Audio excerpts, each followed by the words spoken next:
Good evening and happy birthday to this fella.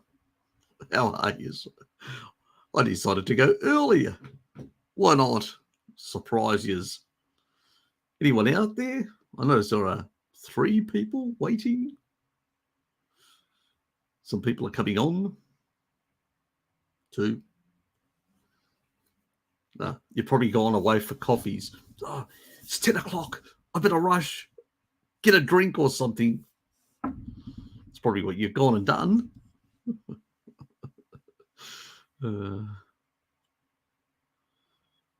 Hard Logic is in first. Hello and happy birthday. Thank you, mate. Appreciate it. And here's Elizabeth as well. Don't you sleep, Elizabeth? Or you're another night owl like myself? Yes. But thank you. Thank you for being here. Appreciate it. Pat, thank you as well. Appreciate it. Tom, thank you. Oh, Necro Kitty's here as well. What time is it in the US, Necro Kitty? Oh, it's actually early in the morning. Crack of dawn. 5:30. So you're an early riser. You're like my father. He actually gets up at 5:30 in the morning. I'm not an early riser. Let's put it that way. So that's bloody early. Thank you, Susie. Well, it was a work day, but I did get a chance to chat with my younger sister for quite some time. So that was good. Some of her future plans, what she intends to do, stuff like that. So actually, it was a long conversation. But anyway, still a good conversation. Me and my younger sister, Susie, we've been like that, fairly close. Tabar, thank you very much. Okay, so it's reasonable compared to Elizabeth. It's nearly 7 o'clock. So obviously you have to get up for work or whatever else you need to do in your life. Similar time slots.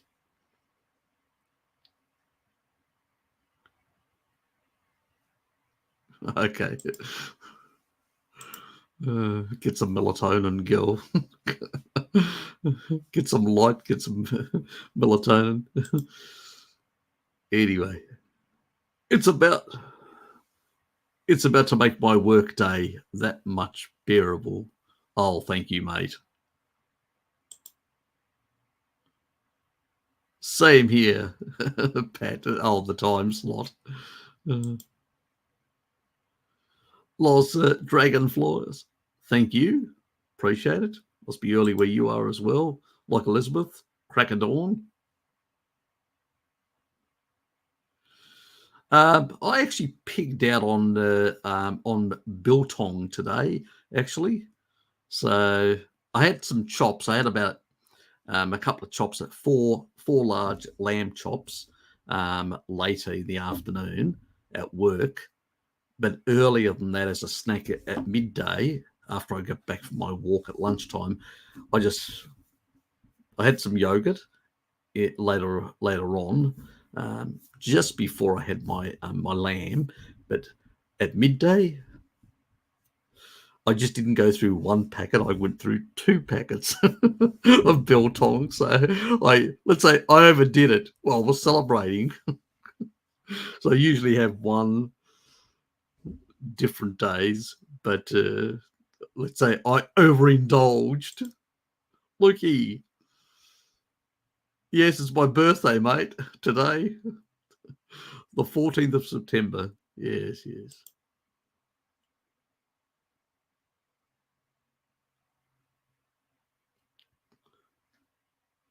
Who doesn't take? Me. Yeah, I do. I do. I do. I think Lukey does as well.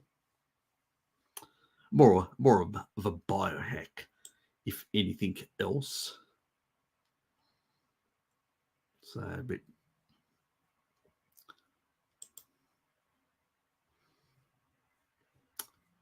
thank you. God bless you as well. Not a problem. You're welcome. Don't mind sharing some of my wisdom. Better to share it than take it to your grave, is what I say. So, you know, what's the value of actually spending hours and hours or years and years acquiring knowledge and wisdom if you can't share it with people? It's the reason why I eventually got online, because I thought about it and I go, I've spent so much time, I've been reading books of philosophy like that from the age of 15 and doing all this knowledge. It's been a bookworm all my life. Not that I still did sports. I played soccer in midfield position. I did some weightlifting as well and stuff like that. So it wasn't just a bookworm. I loved cycling. I used to cycle 40, 50, 60 kilometers. So I used to enjoy that. But, knowledge for me was important. I just wanted to know how things work. I've had this obsession throughout my whole life to try and understand how things work and really just get it. How do things work and the more I learnt, the more I realized I didn't really know much. And the more I realized, God, there's so much to learn. In one lifetime, you just realize it's nearly impossible. So I realized that that's a hard thing for many people to achieve, especially people that may have a lot of other disadvantages or difficulties in life or all sorts of things. And so, with a bit of cajoling from that bald man Bad over in New Zealand, he's probably asleep now, or maybe not. I don't know. We'll see whether he pops up and says anything.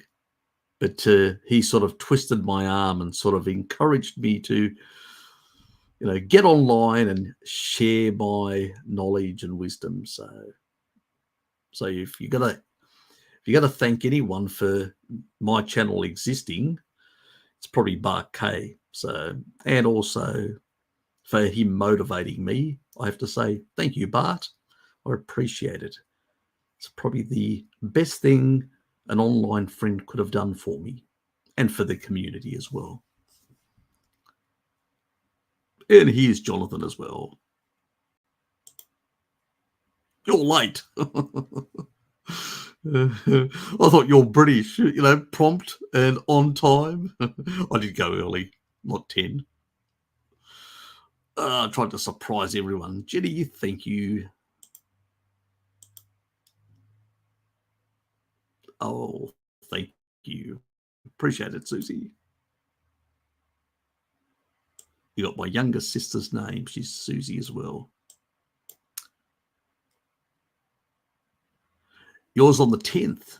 Forgot to mention that. Oh, happy birthday to you, Lukey.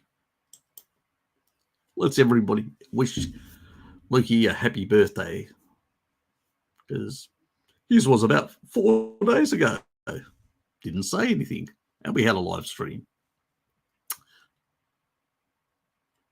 You're welcome, Jenny. Long live the Taurine King. Oh, thank you. Invite wedding ID. Yes, it's one of those fantastic animal compounds.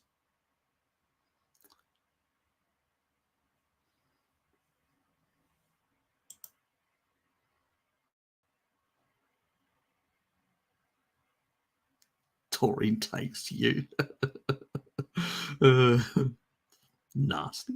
Nasty taurine.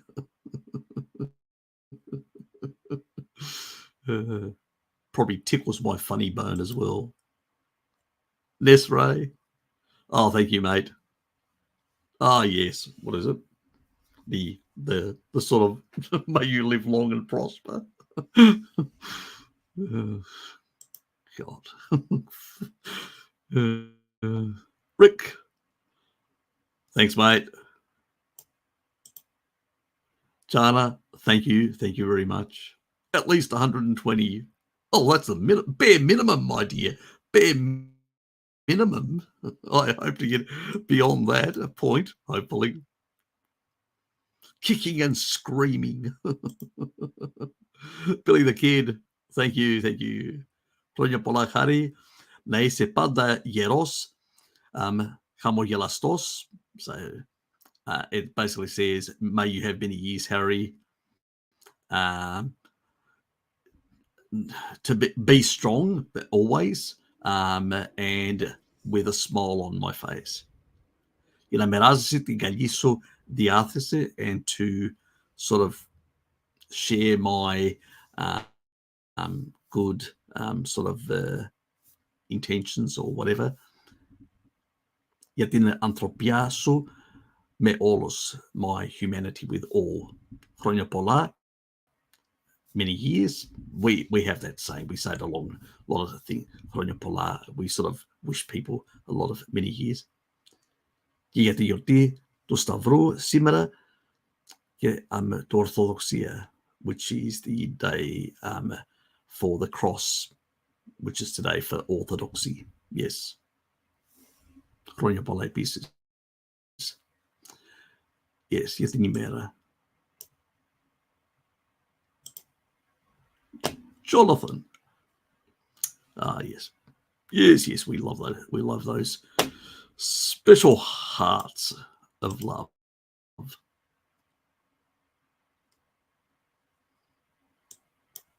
Oops. Don't do that to me. StreamYard playing up.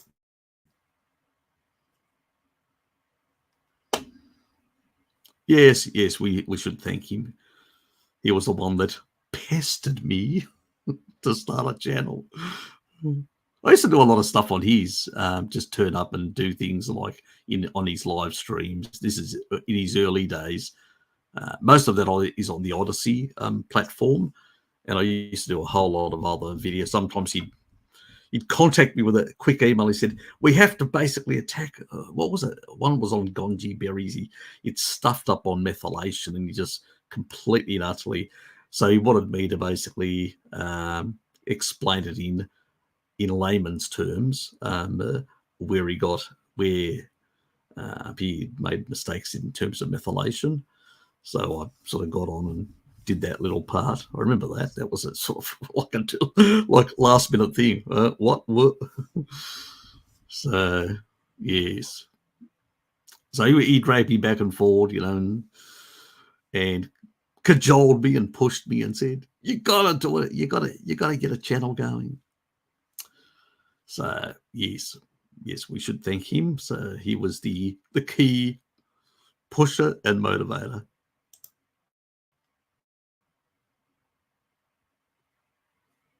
I just didn't think that I really, because more wanted to share on his or curse part for it. Don't be like that, Necro. So yeah, I'm with you. I'm with you. Yes, he did say to me once, Necro. He said, in a year's time, you're either going to hate me and not want to talk to me again for getting in for setting up a channel, or you're basically just going to be okay with it. Because it's sort of it has some fun moments, but it can be a bit not as always fantastic. But for me, it was it became more of a once the channel got going, I realized there's a lot of just misinformation out there about a lot of issues, whether it's methylation, whether it's anything. There's a lot of, like myths and legends in the low carb community and across the board. And most people just basically just pushing, just this, regurgitating the same thing without looking into it. And sometimes I've just gone a deep dive and go, oh, and realised, like even today, somebody asked me about methylation. Oh, is riboflavin? They hadn't seen the video that I did 3 years ago. So I pretty much gave them a link to understand, I do, I do evidence everything that I actually put on.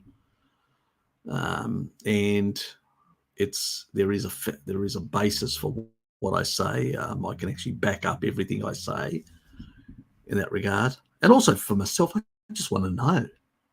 I mean, like anyone, just really want to know what works, what doesn't work, what really is myths and legends, and what is, plausible potentially, and all that.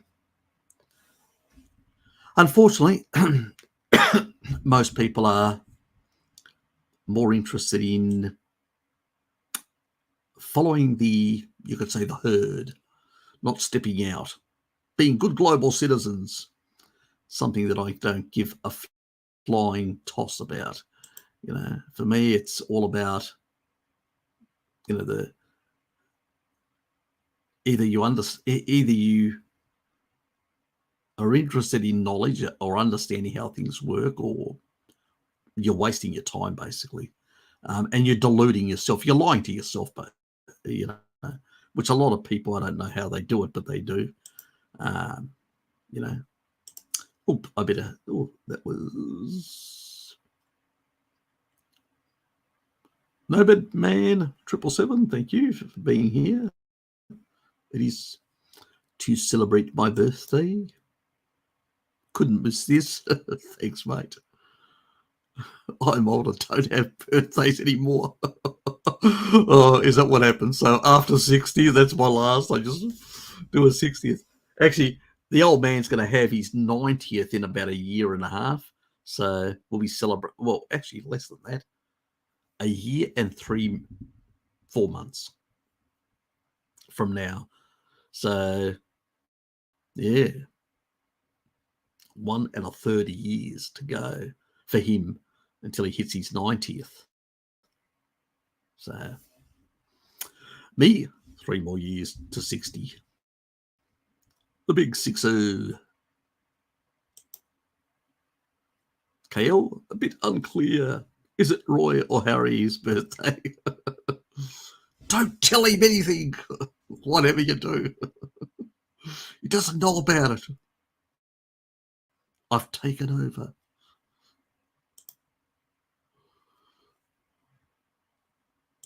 And Lucky as well. Could you talk about the future, of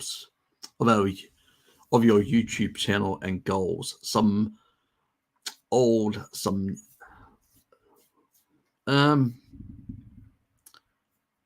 I don't really know where it's going, actually. I'm still demonetized and all that. I don't know whether I'm going to be remonetized or what's going to really happen. I've been looking at a number of other channels. There's so much happening currently in my life, currently at work, with so many people that have just left all of a sudden. And even in some other areas that are sort of we deal with, that have just gone, and I'm going, what the hell's going on? And so, yeah, it just seems like there's going to be more training, more mentoring, and all that sort of stuff. And, it's not going to be as, that smooth, retirement 3 years and all that I was hoping it would be like. But, it's going to be, that's the problem when you have too much knowledge. They all want to get it out of your head, and which pretty much means that, more training. Because usually when I'm just doing my work, it's just on autopilot. I can be inebriated because it's that easy and that sort of second nature to me. I've been doing it for so many years, but training and all that, and trying to get in people's heads and stuff like that, especially when we haven't done a lot of training for a number of years, and all of a sudden we've got this big turnover of staff, and we've got to do more on that. Anyway, that's my complaints.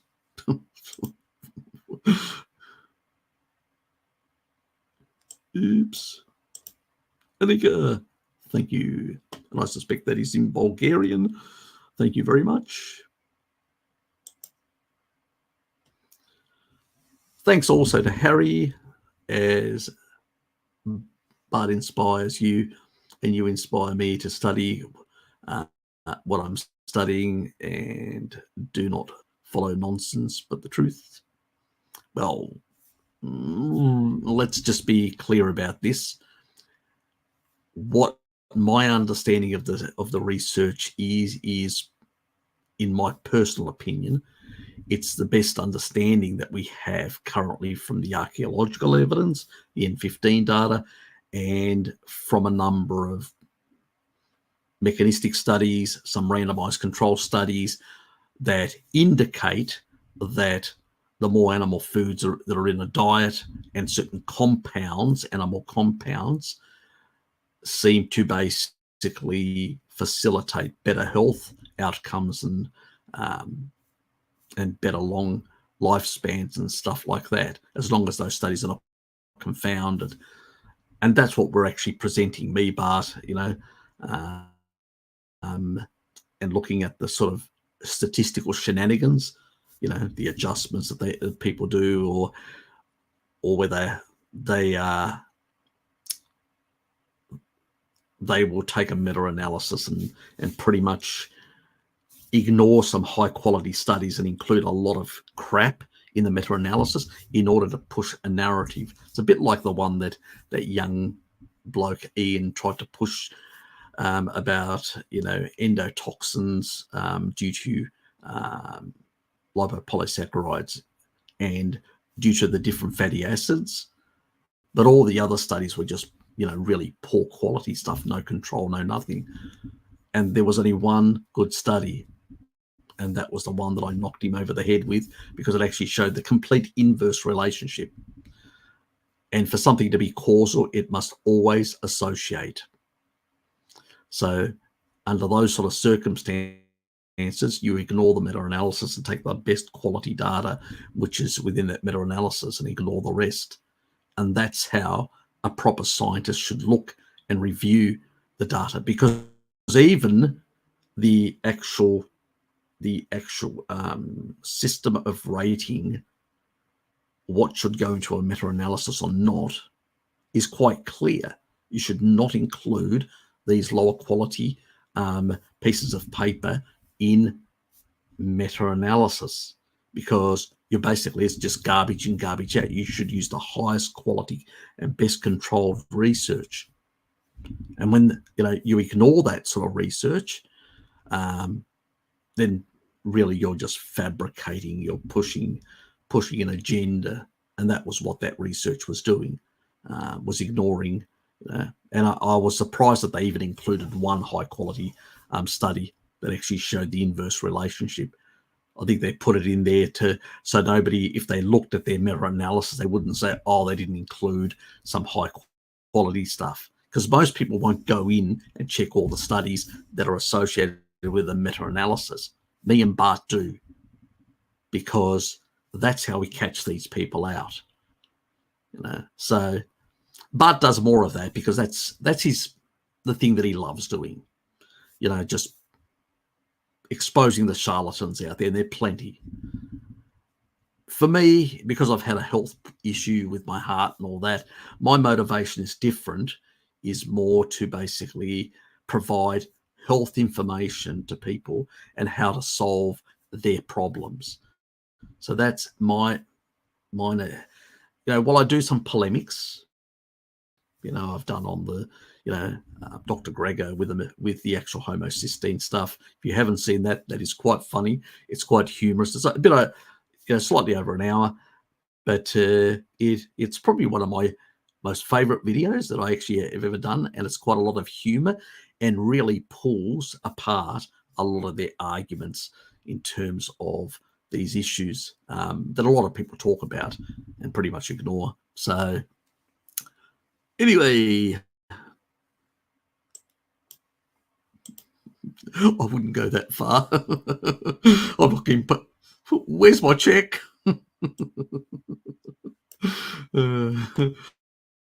I know that one of your teachers also follows me as well. So yeah, which is nice. And I know you guys have actually put me on in your at your university. You've actually put me on some of my stuff, which is really nice. Appreciate it.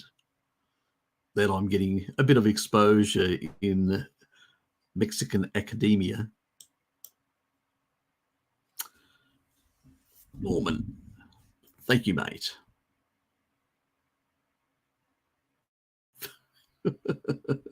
Have one of my plantless vegetables on me. Uh, I know what you're talking about.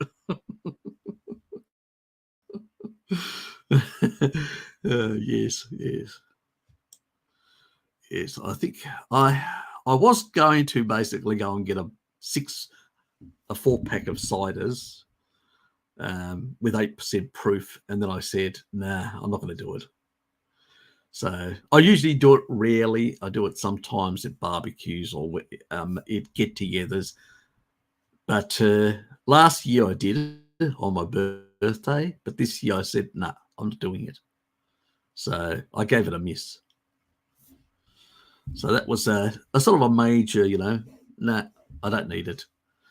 You know, I'm at home. I'm going to be drinking on my own. Why do it, cheater? Hello, kitty.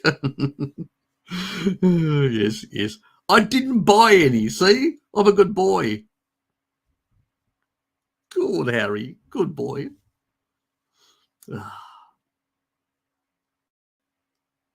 She calls me a cheater for my few indiscretions. Well, booba. Thank you. Do you think another? Don't think another year older. Think another year closer to retirement. I am actually thinking like that.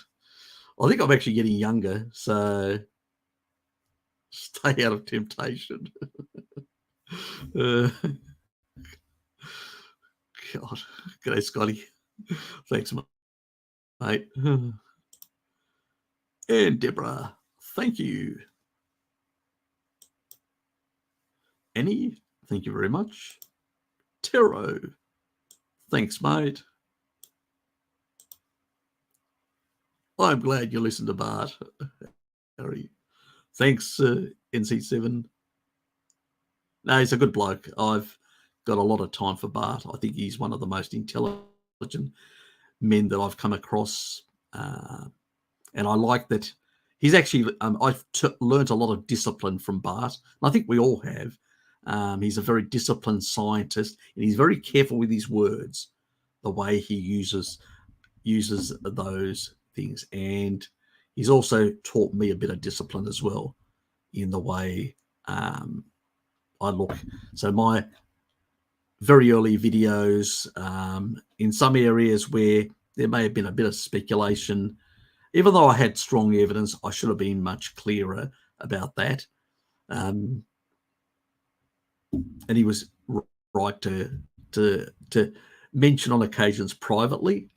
Now I'm making it public, but the thing is, and it was more on live streams. It wasn't my videos that I did because they were based on actual, studies and stuff like that. But it was more. Sometimes I could have speculated a bit more and did make it clear that it was a speculation rather than something that I had solid.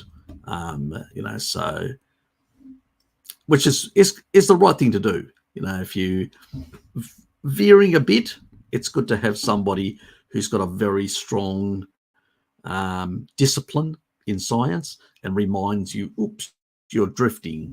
So we all do it. We're humans. But he has a knack at maybe that side of his personality, which is that autistic side where he has this black and white thing. There's no grey area for Bart, which is perfect for science because it really means that it's either correct or wrong.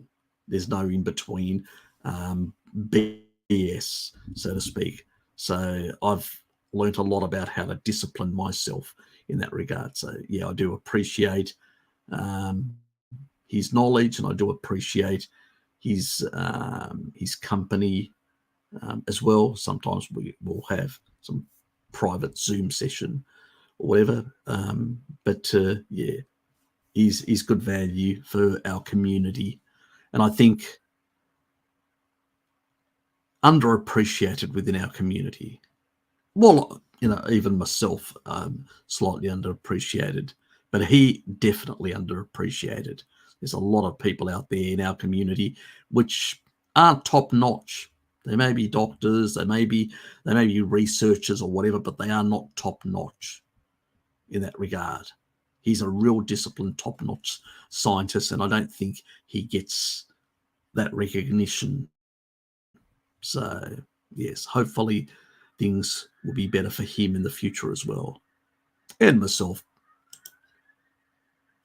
Fluffy Rainbows. Happy birthday, young man. Oh, thank you. See, hello, kitty. Some people, Uncle Harry, you old fart. Some people call me young man. At least some people know how to stroke my ego on that front, at least.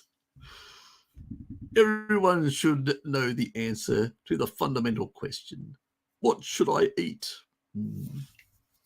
Let me think about that. A carrot. Just kidding. Just kidding. But not everyone can or is willing to investigate. Yes, that's true. That's true. That's where you come in. Thank you, Tom. George, thank you. Oh, sorry. Did you see the Salad Boy had a friendly debate with Anthony Chafee? Paul now drinks fruit juices. He does. What the F? He drinks fruit juices. So he drinks fruit, which is high in fructose and also the highest deuterium source, especially when you process a fruit on top, you actually increase the deuterium even further.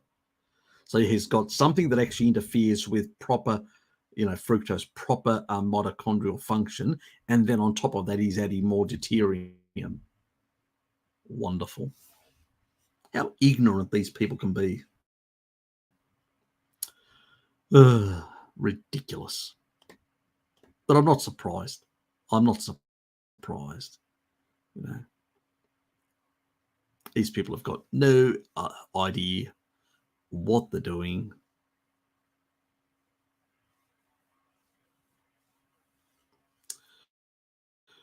Yes.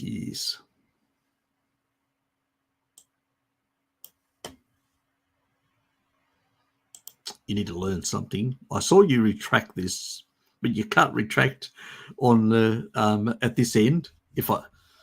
So yes. Anyway, just letting you know.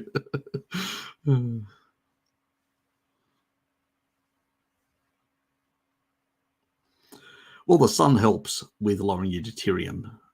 In broad daylight, 19 parts per million per hour. So red light also helps improve mitochondria through cytochrome C in the mitochondria. And that's in the electron chain. Yes.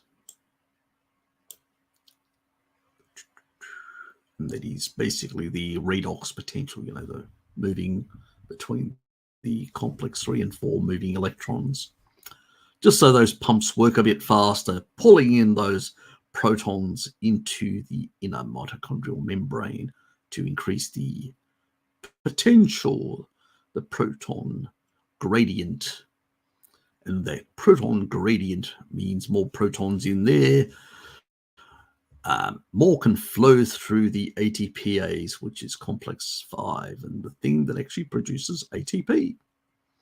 And then those little buggers will float through the cell, going to all the different parts of the, including the little organelles and other components in there, giving them a bit of ATP so they can basically do their work. Wonderful machinery and a wonderful sort of symbiotic relationship between all those things. Oh, but you do have the question further down here with a Q. Very good, very good. Yes. Yeah. So, light therapy is important. Earthing yourself is important. You're pulling electrons. All activity, even eating, even the best food, will create some oxidative stress. Oxidative stress means the loss of an electron from tissue. If you're using electrons to basically power the redox, the ability to pump those protons through the electron chain, well, that means that your redox potential is going to drop. But if you go out and earth yourself, you're going to pull more electrons from the earth, which is fantastic, which means it is sort of a free antioxidant, way better than vitamin C or vitamin E or anything like that. You need a bit of that, but they get recycled with glutathione, and they only have one electron donor. And if they don't get recycled, they become a pro-oxidant, or in the case of vitamin C, oxalate. So not a good idea. So it's much better to basically do those sort of things. Light is very important, in terms of the functioning of your body, the cycles, the circadian cycles. These are all important things. But the key thing is, if you're consuming pretty much fat from animals and hydrating with fat and stuff like that, and minimizing, all sources of carbohydrates, seed oils, definitely, that's just toxic. The amount of, we're talking about trying to be within the 100 to 130 ppm, which is animal fats, smack in the middle of that. And the ones that are grain fed are slightly above that, but still in the safe zone. So that's really the sort of stuff you really want to get into your system. And I've got some videos discussing that and about the dangers in my cancer videos, the dangers of losing fat and having a high deuterium load that can cause problems. That guy Sheen that Barkay interviewed, he basically had that problem. He interviewed me recently. I don't know when he's going to put his stuff on his channel. He's building up his channel now, but he had an experience where he just felt brain fogged, really lethargic, and really stiff, because you put more deuterium into the collagen structures and stiffened up. That's what stiffens you up. It's good to have a bit. You want most of it being in the bones, because that's where that collagen, mineralized collagen, has to be stiffer. But you don't want it in soft tissue in other areas or in muscles and stuff like that. So it depends where it goes, and depends on how rapidly it gets in the system, because there's enzymes that actually control where it goes. And if you actually rapidly have it in your system, the enzymes, it's just, it's like having Tonka trucks, 50 Tonka trucks. Well, really, that's all you can do. If you've got too much shit that just drops in there, well, they can only do 50 Tonka trucks worth of activity. And that's the key thing. So we have to be very careful. I always say, what's your exposure before you start, rapidly trying to lose weight or doing this or that or whatever. So we have to be very careful with these sort of things. And a lot of people out there, because they're completely ignorant about these issues, they tend to basically, and then they'll say, oh, you're not doing it right. Well, it's not that you're not doing it right. That guy just basically poisoned most of his mitochondria with too much deuterium.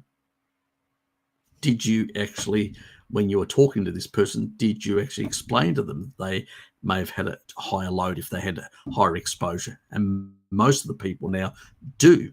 That is why over 65 in Australia now, which is 40%, 2 out of every 5 people will get cancer. Those are the current statistics. The future, my God, when I actually start seeing younger people now in America having much higher cancer rates than in the past, that's just shocking. But it's the sort of level of deuterium that's in the diet is just astronomical. And people are doing yo-yo dieting and just poisoning their mitochondria at the same time. And it's just crazy. Absolutely freaking crazy out there. So really prioritize health, prioritize to try and dilute, before trying to lose weight. If you're carrying some weight and potentially have a lot of stored deuterium in your fat cells from the inappropriate seed oils that you may have been consuming in the past. So these are the things that I worry about with people in the future generations that are coming, that they're going to be poisoning themselves severely. It's what shocks me and worries me. But anyway, let's get on with it. There's more stuff to get through here in that regard. When Dr. Shafee mentioned Bart in that debate with Paul, said he doesn't know who Bart is. Pathetic. It was probably a joke, but still, yeah, I know. Absolutely pathetic. Because basically, he's of a much lower caliber, and subconsciously he knows that. So, but inebriated could basically outperform him in a debate. I can't believe that this guy's actually, charging people $1,000 to tell them to guzzle down a whole lot of high deuterium sugar. Fantastic. God, what will people pay? And you get it for free here. Anyway, Edwin, thank you. Salad boy doesn't look healthy. No, if you look at earlier photos, that fructose, that glycating factor is really starting to do some damage. Well, 11 days before my birthday, 1 year younger. 1 year younger. You're going in reverse, Dom. Well, happy birthday to you as well. The insults. Hello, Kitty. State of temptation, Uncle Harry. What about happy birthday? God. With neighbours like you, who needs enemies? Oh, thank you, Scotty. Happy birthday. Thanks, mate. And Paul, yes. A good neighbour or close neighbour. Thanks, Paul. Tasmanian, basically, is what I mean. We're all related down here, don't you know? Oh, thank you, thank you.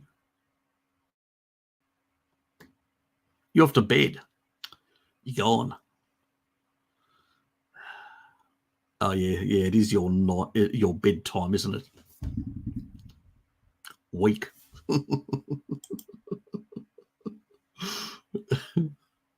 Oh, Jared's there. Thanks, mate. I got your message as well. Thank you for sending me a message. Appreciate it. Is it okay to have fats post-workout, or should I space it out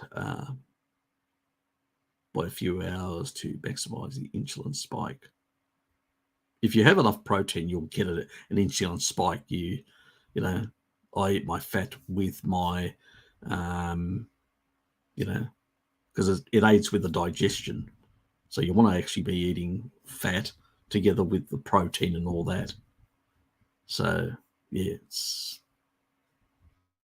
It's only when you add sugar and protein together, that's when you get a bigger spike, which you don't need. Because as I've shown in that leucine video of mine, even in a fasted state, you can actually get, and insulin isn't zero. Remember, insulin to glucagon in a fasted state is 0.8 to 1. For every molecule of glucagon, you've got 0.8 of a molecule. And there are more molecules out there. You've always got insulin in your system, but it's in this really low grade, and it's used for signaling and all that. That's all it is at that level. It actually has to increase slightly higher, the signaling amplitude, so it's like, hello, or I better use the right word, anabolic. And if it's basically glucose, anabolic. That's the difference. And at that stage, you only need a small amount of signaling in terms of mTOR activation. And then when mTOR activates, taurine binds to it from the animal foods and amplifies it, and actually slightly pushes down the effects of myostatin and amplifies protein synthesis. And it varies between people based on genetics. So just to be complete in my stuff. But on the other hand, when it comes to insulin, in terms of when you eat carbs, all that, it goes anabolic. And guess which mTOR signaling where that happens? In the fat cells. That's the problem one. See, mTOR isn't the problem. It's actually, where is it basically being signaled and activated? If it's in the fat cells, that's a problem. In the muscles and bones, not a problem. Because you want stronger muscles and bones, especially in older age. But you don't want bigger and bigger fat cells. So, yes, let's get mTOR in the right places, not in the wrong places. And this generalized bullshit that a lot of these longevity people talk about is because of ignorance, and because they're looking from a perspective of a standard diet. People that are on a standard diet have over amplification of mTOR, IGF-1 and insulin. But that's a consequence of basically the combination of fat, protein and sugar. But fat and protein, not an issue. An insulin to glucagon of 1.3 to 1. Very little. 30% more, but that's it. Even in a non-Randall cycle activated low-fat state, by having people know you can lose weight on a pure potato diet, because it's not nutritionist. You'll end up with deficiencies like on the veganerized vegan diet, but you are not activating the Randall cycle, and you're not actually overexpressing insulin. The insulin to glucagon there is 4 to 1. So even at 4 to 1, it's not a problem. It's when it gets much higher than that, let alone at 1.3, which is what it is eating a steak. So we need to put it into perspective, these sort of things. Now, when you have a McDonald's meal with a lot of fructose and all that, a bit like what our dear friend Salad Boy's doing, fruit juice and meat. Well, the insulin to glucagon there will go 70 to 1. Massive. And where insulin goes, so does IGF-1. And we know very high IGF-1 signaling is definitely problematic in terms of excessive growth pathways are being pushed. And that's what's driving a lot of disease. And we know there's plenty of research to show that. So, yes, that fellow has truly lost his way. Truly lost his way. Oops. Dr. Shafee was too polite, almost, with Paul Saladino. He's a gentleman and I respect him greatly. I just wish he wouldn't have pulled the plug out when he was talking about fruit. Yeah, look, I know. Yes, I would have caught him on it. I would have caught him on the deuterium side of things, and I would have caught him on the glycation side of things. So, especially on the fruit juice, God almighty. So, yeah, you should have called him out on it. I think there's a view out there that that fruit is much better. No, it isn't. I'd rather eat a potato than fruit. Fruit is the worst carbohydrate out there. Out of the natural carbohydrates, when we look at tubers, fruit, honey, all this sort of stuff, honey and fruit. Honey's the worst, then fruit, because of the fructose level and the methyl glycol, which is very glycating. So, yeah, forget it. And let alone the high deuterium. We know because basically the insects, there's insect research. I just haven't done the video, but I did send it. I think, did I send it to Bart? I think I did. And what the bees do, they actually do, when they vibrate their wings, I think it's the wings, it's a long time since I read it, in order to detect molecules coming off, deuterium molecules off the plant, the plant, in order to work out whether that plant has high deuterium or not, because it uses deuterium as a growth factor. Got it? So why would it be a good thing? I mean, even in reverse Krebs cycle, our bodies use it to increase lactate production in cancerous state, so to speak. So, these people have no idea what they're talking about, or and they need to be called. This needs to be, Anyway, I'm more of a sledgehammer approach to these charlatans that are pushing this nonsensical propaganda, pro-fruit propaganda. But anyway, it is my birthday after all. Calm down, little boy. Anyway, which is better, frozen supermarket fish or canned fish? Frozen. That's an easy one. They're all snap frozen, just as they come over the water. Cut up and snap frozen, much, much better. That's what I buy. If I can't get it fresh, snap frozen. Well, it's better to spend money on DDW 125 or Cerule. It depends what you're trying to achieve. If you're trying to lower your deuterium levels, then the DDW 125. If you're trying to heal some part of your body that requires more stem cells, then the Cerule probably will help. The two together will actually do a better job. Mango, thank you. Oh, that went down the wrong way. Is there any problem? I need to get some water shortly if I'm going to continue this, because my mouth is drying. I've been talking too much today, far too much at work.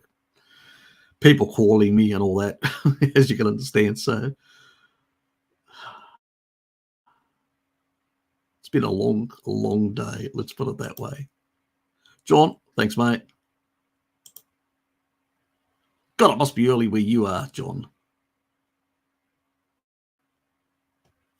So, yeah, pretty much. Pretty boring. Yes. But it's always entertaining to have some friends around, even if they're online. Today's happy name day to you. Mine's on the 10th of February, my name day. Dave, thanks, mate. Shah, thank you.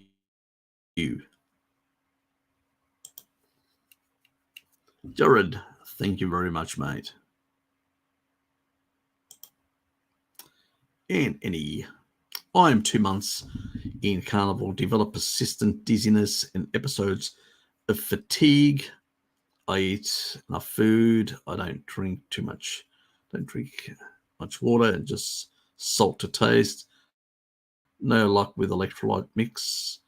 Um, I would actually get a bit of taurine that will help in that regard. Have you actually had any rapid weight loss? Because you may also, the fatigue side, you may have also, I don't know what your past exposure is in terms of deuterium.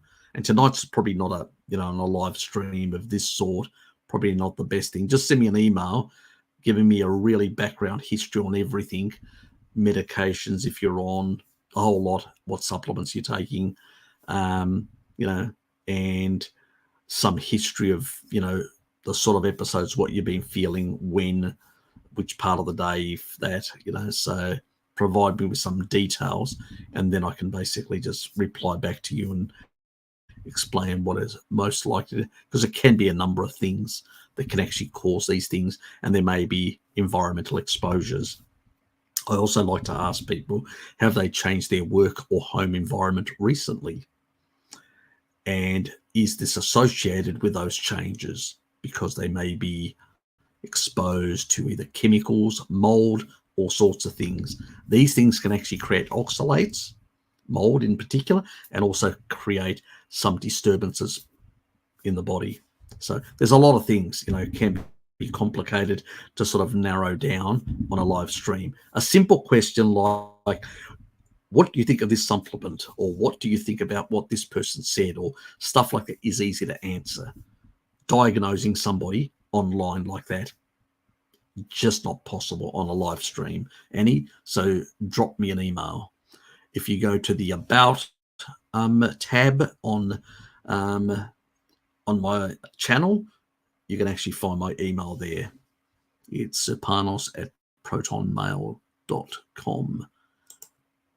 But if you need to copy it, that's where you'll get it. Thank you. Again. And we'll move on to Mango. What's Mango asking? Have you talked about blood dairy that's in the Flora store product?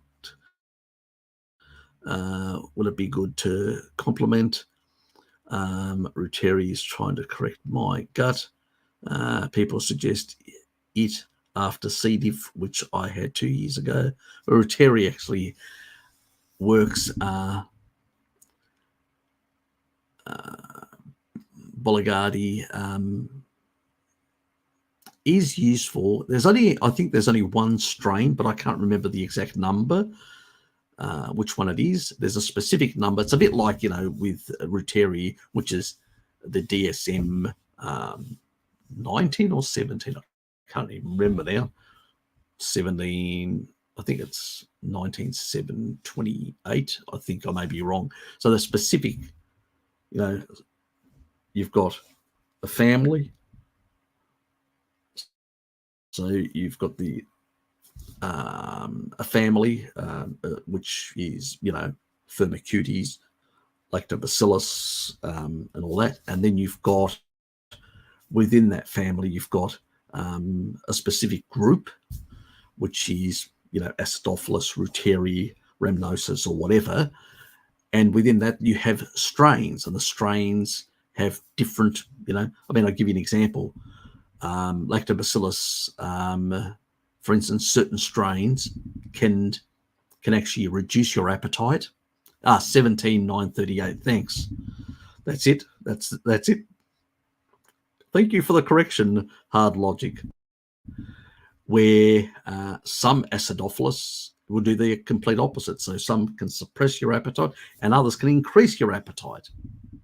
So it depends. And guess which one a lot of the commercial yogurts are using? The one that increases your appetite. So you eat more yogurt. And you eat more of other things as well. So, yeah, that's why you've got to be careful with what you put in your mouth and how much. Yeah, look, it's a minefield out there, unfortunately. So, um, yeah, if you can tell me what number it is, just leave me a comment with the exact number. I need to know which strain it is. If I don't know what strain it is, I can't tell you what I think about it. Aaron, thank you, mate. Raymond, thanks, mate. Oops. During winter months, would you prefer UVB light therapy lamps over? Yeah, probably lamps are probably better in that regard. Yeah, I would say lamps are probably superior in terms of vitamin D supplementation, but I primarily only do mostly over winter and try and get out even in spring and autumn, try to maximize the amount of exposure I have to outdoors. I do have just recently, it's one thing that I've just decided to get a red light therapy lamp. I just got it recently. I've only used it once. I need to use it more times. Guess who actually asked me if you're not using it, I'd like to use it. Is she still here? Anyway, and yeah, so that's something that I am considering as well. I'm trying to get one which actually has UVB and UVA as well, and has the right frequencies with the red spectrum. So anyway, or maybe I could combine the two, have one and have the red light at the same time. I need to investigate that. I haven't really investigated it properly, to be honest. So I probably need to look into that a bit, how to combine the synergies, Aaron, in that regard. But yeah, if you've got a lamp, it's definitely better than the supplements, especially the supplements. Most of the supplements are a bit crappy. Some of them are better quality, like the one that I get or recommend, that sports one, which is the one that they use coconut oil rather than seed oils, like sunflower oil or the other crap. So yeah. MCurs, thank you. And the other thing is, the advantage of that is that we that also we're also mimicking sort of the natural, because most of humanity was sort of in the equatorial areas for most of its existence. So I think it's getting more of it and getting it in the water soluble form as well, because when you're actually exposing cholesterol sulfate, and that's the other reason for having sulfur amino acids in your diet, which you can only get from animal foods, get sufficient and the right type, which combine with cholesterol and create that cholesterol sulfate, which is a water soluble form, which penetrates into your skin, and then UVB will convert it into vitamin D sulfate, which is a water soluble form that goes all around the body. So you can make anywhere between 10 and 20,000 IUs, but you don't store much of it, very little. The majority basically gets peed out, the excess. And that's why it's completely different compared to supplements. So, and way safer. So yeah, I think that's a better option. And I think that's the way I'm going to go down in the future as well. I'm just a bit lazy. I need to research into the lamps to make sure I'm getting the right sort, that it doesn't have any other issues with them. So I need to investigate. I've just been a bit lazy to look into them properly. So MCurs, thank you. And John White, thank you very much, mate. Should we ask the fun questions? Why not? I thought that was the whole purpose of this. Dark-filled carnivore. Happy birthday, Hazza. Yes, yes. As one friend, she used to call me Hazard. I suggest a plate of beef bacon. At this time, it's nearly 11 o'clock at night. You'll throw my circadian rhythms.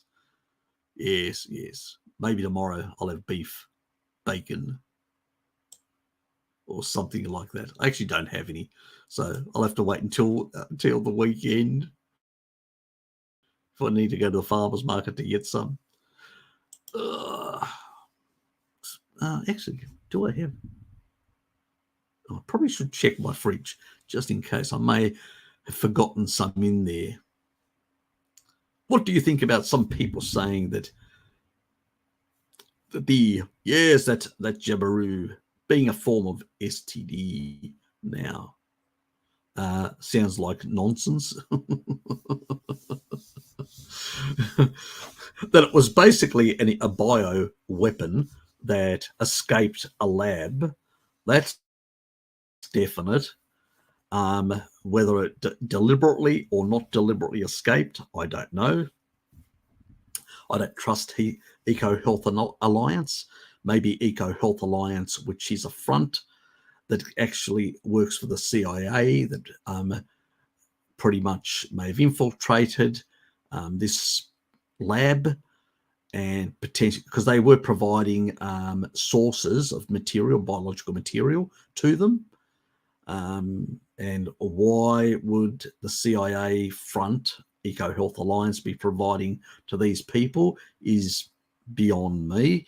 But maybe they were setting them up to basically do that research and then deliberately release, to be able to say, oh, look, China's basically started a bioweapon against humanity, to justify an anti-China position. It could be one of those, false flags. I don't know. There's a lot of possibilities. But when you've got an organization that is quite clear has connections to the CIA, and they are providing that lab in China, in Wuhan, they're providing it with material from other tropical areas, and they've got a base in northern Vietnam as well. Remember, Vietnam sort of in conflict with China and sort of become more friendly to the US. Maybe that's the reason why that facility is in there. I don't know why it is and why the Vietnamese have allowed them to basically set up camp in northern Vietnam. It's still a question mark. I don't understand the geopolitics and thinking in Vietnam, because they're very secretive and very little has come out beyond some exercises, both with the Russians and with the Americans, in regards, and a bit more with the Americans now, because they've still got issues in terms of within their exclusive economic zone within the South China Sea. The frictions there between the two, and fishing grounds and all sorts of things. It's a long, complicated. It's for another day, but there's a lot. But yeah, I think this is the problem. There's a lot of crackpots out there putting just out misinformation and nonsense, and what they do is they undermine. They actually support the narrative. They're actually shields for these assholes. That's basically what they are, because these people lose credibility, and what they're trying to do is they're trying to basically, people like me who say this stuff was used in oncology, it had these negative effects. People were dying after 2 years, not from cancer, but from these interventions, and they are problematic because the way they're actually designed and all that. And as far as I'm concerned, when you develop such things, that sort of technology, and misuse it or whatever, there's going to be consequences. And that's what we're having now. 6 months later, the so-called spikes that should have disappeared are still there. why they're still there, because they were modified. The end of the spike was actually modified so it could actually not be broken down by the body. So that can, as long as it circulates in the system and can get into a cell, it can keep on replicating potentially. We don't know. Maybe this is why people, because, old people can actually undertake angiogenesis. That means they can grow new blood vessels around an injury in the heart, the myocarditis or whatever. Young people can't do that. That is why the death rate is growing amongst young people. And that is why we're seeing these high incidents of death in Australia, where we've been, let's say, jab happy and crazy. We've had an increase in deaths outside the normal range of 18%. That's a disaster. It's a catastrophe for our society, those levels, especially if it's sustained for the next couple of years. We're talking about large amounts of people dying. I mean, the recent figures are something 1 in 80, not the 1 in a million, which you can say, well, that's statistical noise, but 1 in 800, 800, 1 in 800, well, that's not noise. That's a problem. That's too many people. And these are issues, and in Australia it's even higher. So, I mean, that is a bloody worry. But, when people make this sort of bullshit, being a form of STD and stuff like that, what they're trying to do is these are people, probably CIA or whatever, they're coming in and undermining the criticism. They're trying to undermine JFK Jr. and people like that are saying this technology was used in oncology, like I'm saying, or some of the actual scientists that he talks to that are basically saying, or the guy that actually invented the technology, that are basically saying there's a problem with this technology, and pointing out the stuff that I was pointing out from the beginning, because I talked about this and Bart from the actual beginning. But all this sort of stuff, there's a whole lot of other things that I've covered, about it. And there's been like the mad cow nonsense. I blew that out of the water because the actual folding of the proteins is completely different. So it has nothing to do with, mad cow's disease. That was another bullshit put out by some crackpot that doesn't understand this sort of stuff. And this is the same sort of nonsense. And what it does is it undermines people like me, like Bart, and others that are saying that there is a problem here. That's what it's doing. This is to muddy the water. So everybody then will associate me with crackpots like this. When I find people like that, I feel like I'd like to take a baseball bat to them, because they're undermining. I suspect they're on the payroll of the CIA, trying to undermine basically what people like me, Bart, and others are saying, that this technology is problematic. We've seen it in oncology. We've seen it in this sort of area, that it's a problem. And we're seeing incidents, and we know that the spike is toxic to the body and problematic. And the way it was designed is its resident time in the body seems to be higher and creating far more problems and inflammation and damage to tissue, in increasing also oxidative stress inside the cell and outside the cell. And that's a problem, because depending on genetics, depending on a whole lot of variables, some people, it's going to be worse than others. But this sort of nonsense, when people make up this sort of absolute dribble with no proof, no basis, what we're saying is we can base it on actual information, scientifically based information, pathology information, case studies that actually show in oncology the consequences of this technology. That's the sort of stuff. We're not pulling things out of our ass or making shit up. We've got a strong foundation for the arguments that we're making. This sort of stuff really angers me, because I know it's trying to undermine what people like me, Bart, and others are trying to do and explain to people the problems with these technologies. So yeah, it is annoying. But, it doesn't surprise me. What else are going to say? That it basically invites aliens to your home? God almighty. That's the sort of bullshit. Just to undermine credible people like myself or Bart or others. It is annoying. So please don't believe that bullshit.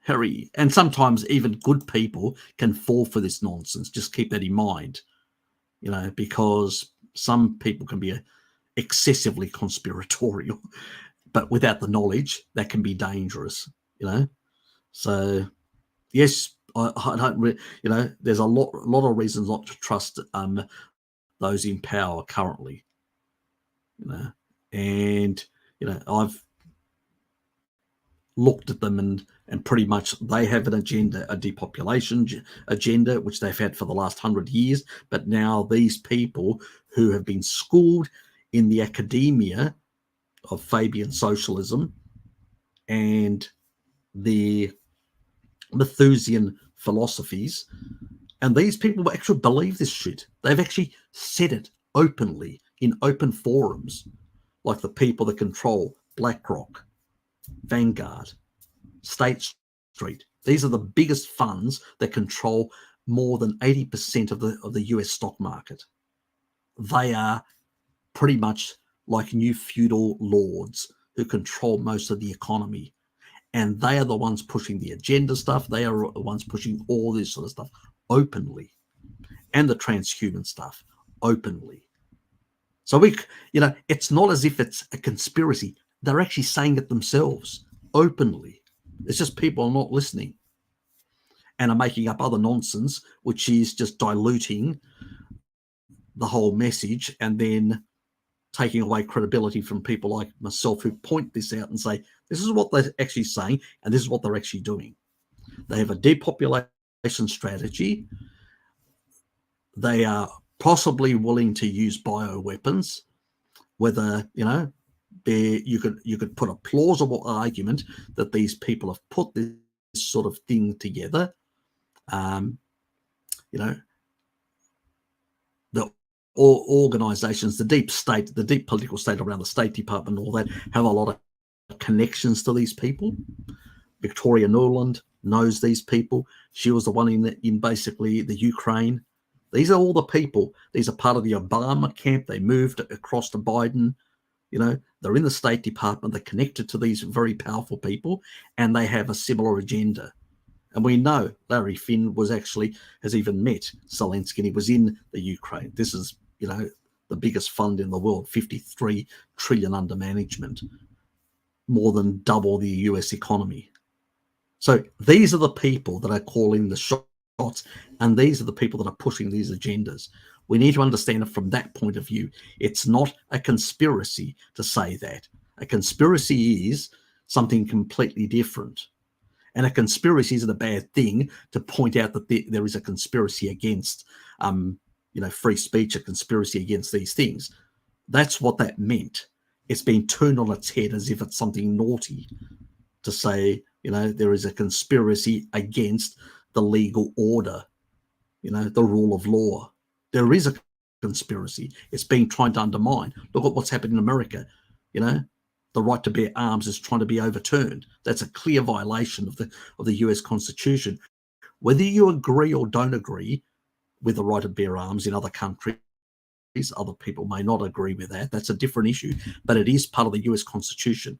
And if governors are not basically respecting the US Constitution and are pushing ideology, that's a problem. So there's all this sort of stuff happening at the same time, and it's not accidental. And we need to be quite clear about that. But we need to not be sidetracked by nonsense or, let's say, misdirects that are trying to undermine, because at the end of the day, these people have got a lot of money and are manipulating politicians to push a lot of agendas. And if we're not very careful, we'll end up in a new feudal dystopian society, branded and with digital money, and control our spending, how we live, the whole lot. That's where it's heading. and we can stop it if we get the right people in and kick these bastards out. But we're not going to do it by undermining ourselves with nonsense, is what I'm trying to say. We're going to lose the arguments with, the majority of people out there that just don't understand this sort of stuff. DC, how are you, mate? Yes, that is definitely the Ruteri strain that I was talking about. Yes, thank you. I've seen jet crews combine UV lights with red lights on a stream. Okay, yeah, fair enough. Yep, I think it's a good idea because it's mimicking what is natural. It's like these light bulbs that I've got. They've got circadian. Like the daylight is very similar to the outside light. It's like I'm sitting outside. It's very similar frequencies. And then the afternoon frequencies are very similar and the night frequency is very similar. So it's a good investment in a sense to create external light internally. And if you're working, I'm working from home and all that. Work is a problem. Work is a problem. I'm still there for 3 days a week, and it is a problem. I was talking to one of the guys at work today, and he said, there's so much light there. Even if you wear glasses, you're still getting light coming through. He actually wears a hat.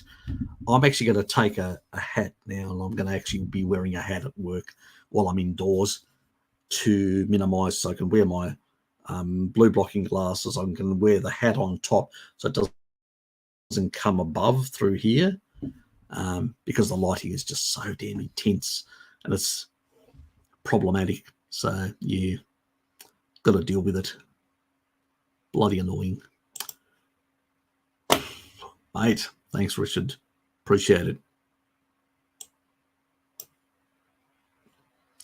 Utilize light to clear CWD bacteria from client's blood. Yep, some naturopaths use that technique. Do you know anything about keratosis relation to carnivore or zero carb diet? It's usually derangements of matrix metalloproteinases, which is regulated by vitamin D and retinol. But if I'd need to that's what regulates, and it's a derangement of those. But the question is, what is driving the overexpression in your skin of matrix metalloproteinases? That's the thing that we need to find out, because you could probably eat more eggs, get more retinol into your diet, get your vitamin D status to a proper level, and that will help. But obviously, if you've got things that are driving it, we need to eliminate those things. So that's the issue. So NC, drop me an email and give me a bit of your history. I need details, a lot of details. And if you're taking any drugs as well, both legal and illegal, the whole lot. So I can actually advise properly. I am using Philips UVB. Hopefully good enough. Couldn't tell you.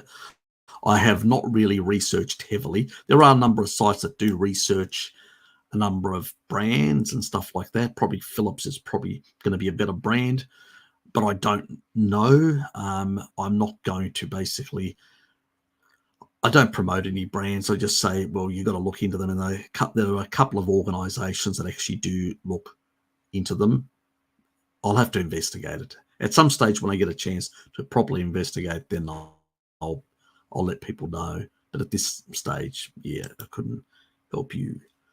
Killdozer, why aren't any topical vitamin D sulfate creams out there? Don't know. Absolutely don't know. It is a bit of a mixed bag what's available. Sometimes, I mean, the only things that are out there is you've got your tablets, you've got your lozenges, You got your injectables, both D3 and D2. Obviously, D3 is much better. So there's a number of different products out there, but a cream, probably it's very hard with sulfur to actually stabilize it. Some actually will use a polypeptide, that's a chain of amino acids, in order to stabilize, a bit like taurine does as well, to stabilize itself, because it's sulfonic acid with a polypeptide.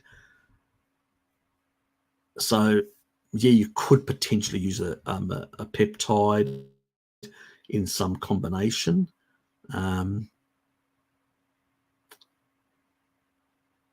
Cholesterol is a bit of a funny molecule, the way it actually combines with things, which, I don't know what you'd actually be able to use in order to, in terms of chemistry, to be able to allow it to combine with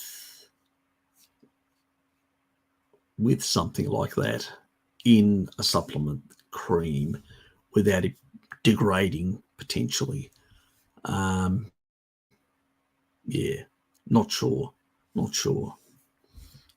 You'd have to discuss, if there's anybody with a site that is an organic biochemist that's working in the industry, they would probably know whether you could actually combine it, and whether it's doable or not, or whether it's stable or not, in that regard.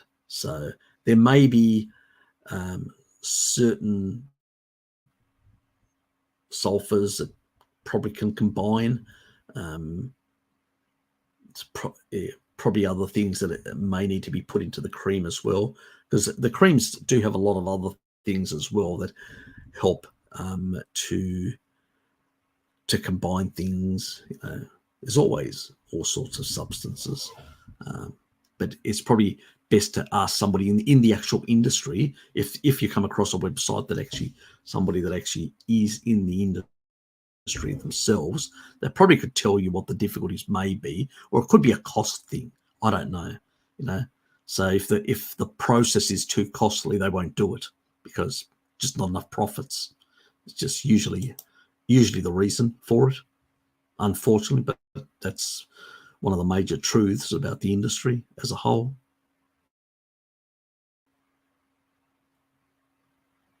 It depends. It depends the way it's been done. It depends on a lot of things. How long is a string? It depends on how much of, if the skin's still on. If the skin's still on, it will have astaxanthin. So when you eat that with a skin, you'll be getting the astaxanthin. The astaxanthin is a massive electron donor and can reduce the oxidative damage to that food.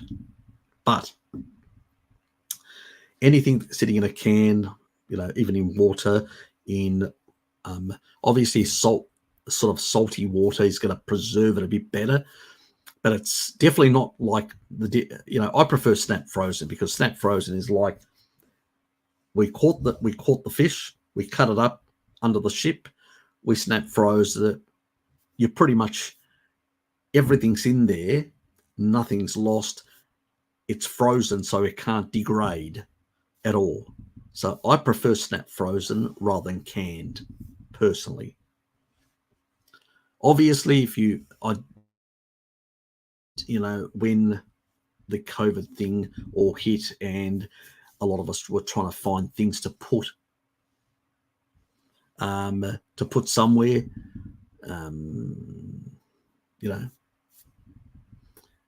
canned, I got some canned sardines as well at the time. Holy crap, live, Harry's birthday. Yeah, happy birthday, Harry. Yes, it is. Ben, yes, it is. Where have you been hiding? Under which rock? Ario, thank you, mate. I'm feeling this kind of sweet taste in my mouth between meals. Already I'm strict carnivore. Is my body trying to tell me something? Any thoughts? Not sure. Could be a placebo effect. Could be all sorts of things. Could be bacteria, the type of bacterial, or changing the oral microbiome as well, because different bacterial strains can also affect the taste buds. So there's a lot of things that could be at play. Look, if it persists and all that, and any symptoms, things don't settle down in a sense, drop me a line, and I'll do a bit of an investigation, because I haven't heard of anybody. I never had the experience myself, and it would be interesting to find out, especially if you're not having any carbs whatsoever. Sweet taste usually is from carbs. You're actually affecting, unless you're actually consuming something with that food that may have alcohol sweeteners, and you're not aware of it. Are you using anything, or just having just plain strict? You're saying strict carnivore, so you're probably not using any condiments or any other stuff on it. But if there is a condiment, I'd actually check the label and see what's in it, because there could be an alcohol sugar there, and that could be it. But I'm not saying that that's the reason. I'm just saying that, let's exclude a lot of other things. And if you've excluded them, then drop me a line and say, I have excluded that. So thank you, LCHF. Concealed. Oops, what is Scotty saying? Unfortunately, the way of the media works is that our weakest arguments will tar our entire discussion, which is how the government can keep us divided by releasing dodgy information in our name. Yeah, exactly. That's what I was precisely. And that's the thing that really annoys me, because those arse hats, are quite clearly manipulating and doing a lot of things out there. That's quite clear. There's a lot of misdirects that are happening. And as I say, even with, because the DJ Projectus goes, aliens are here, Harry. Yes, that's another, psyops operation to justify all sorts of things. The reality is there are thousands and thousands of telescopes on planet Earth used every day by many amateur people. They don't see any little green men, and plenty of scientists out there that are not controlled or have sold their soul to the corporate devils. So what we're talking about is, we're not talking about traditional. Corporates are different than industrialists. People that were industrious people that created the modern world were very different. Some of them were charlatans, some of them were nefarious and all sorts of things and all that. But, at least they didn't get their way always. Today, on the other hand, we have a deep state which is extremely corrupt, and its agenda is full of a lot of misanthropy in terms of population control and all sorts of things. They're quite open about these things, a bit like the Hararis of this world. They have a very misanthropic agenda, and they try to basically muddy the waters in order to be able to pursue their agenda against the majority of the society, who are completely ignorant of what's happening to the society and to them, which is shocking, but it's true. Good old Victoria.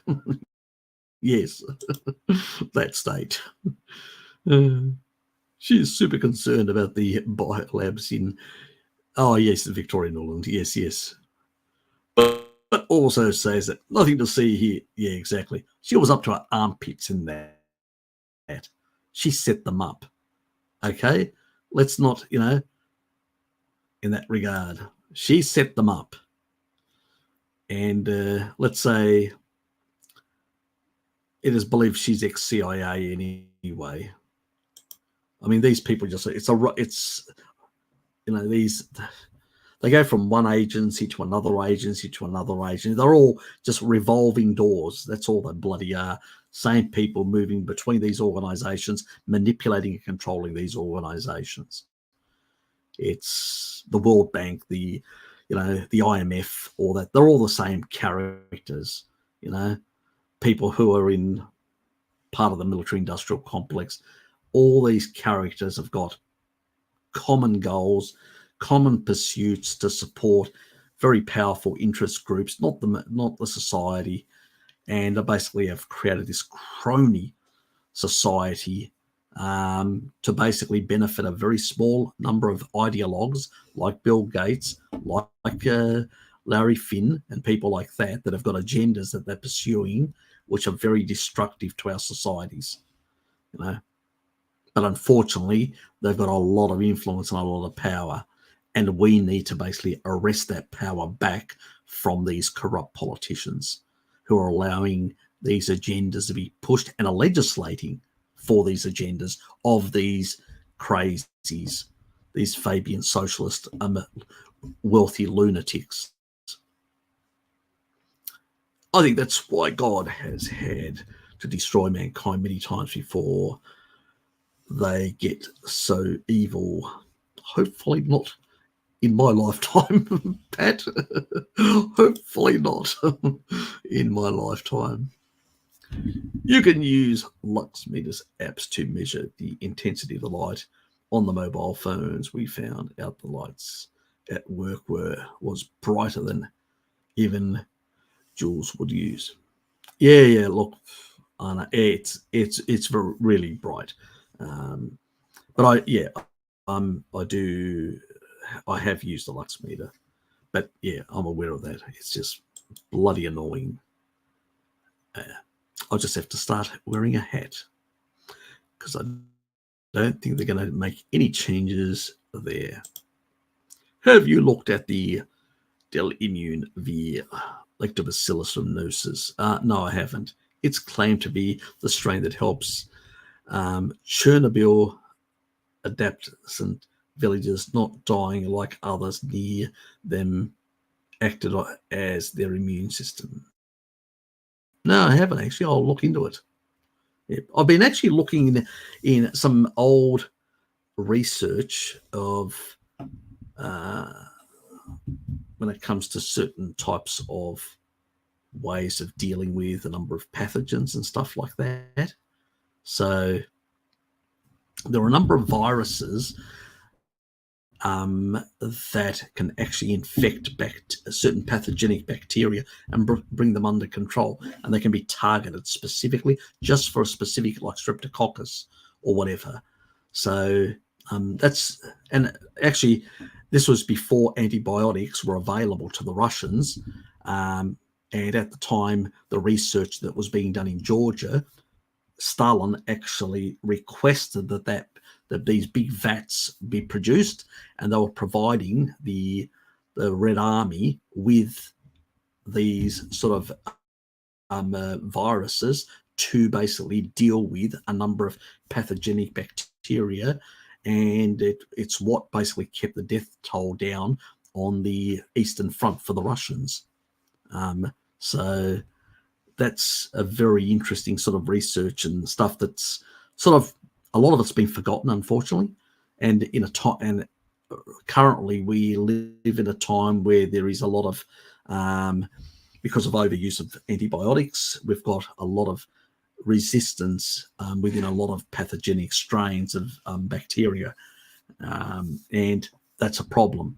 And these viruses, which just target, they don't target humans, and they don't target any healthy bacteria.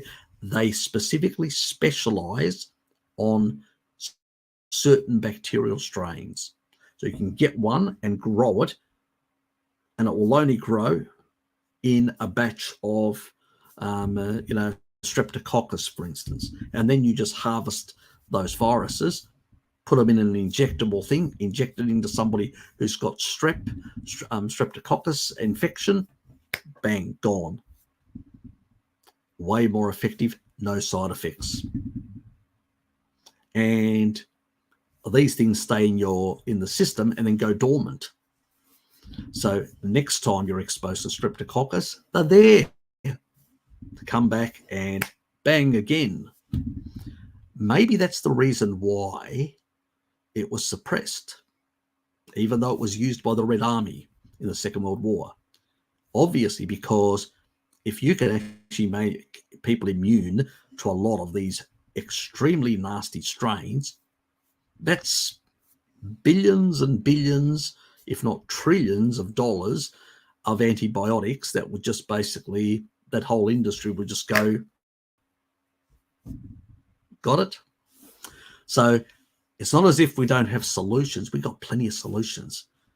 They are being suppressed because there are other vested interests out there that are at play. Keep that in mind. But thank you. I will investigate that, Necrokitty. I haven't looked into that specific type of rhamnosus. I've looked at some of the others, but not that. Mr. Shopping, thank you. Happy birthday, Harry. Thank you for giving so much of your time. Cheers to many more years and videos. Thank you as well for supporting my channel. Oops. DJ Projectors, you're not on the CIA payroll now, are you? Doing psych ops on my channel? Or do you think the aliens are friends of yours? Let me just put it this way: you're moving too close to the darkness. They could be demons.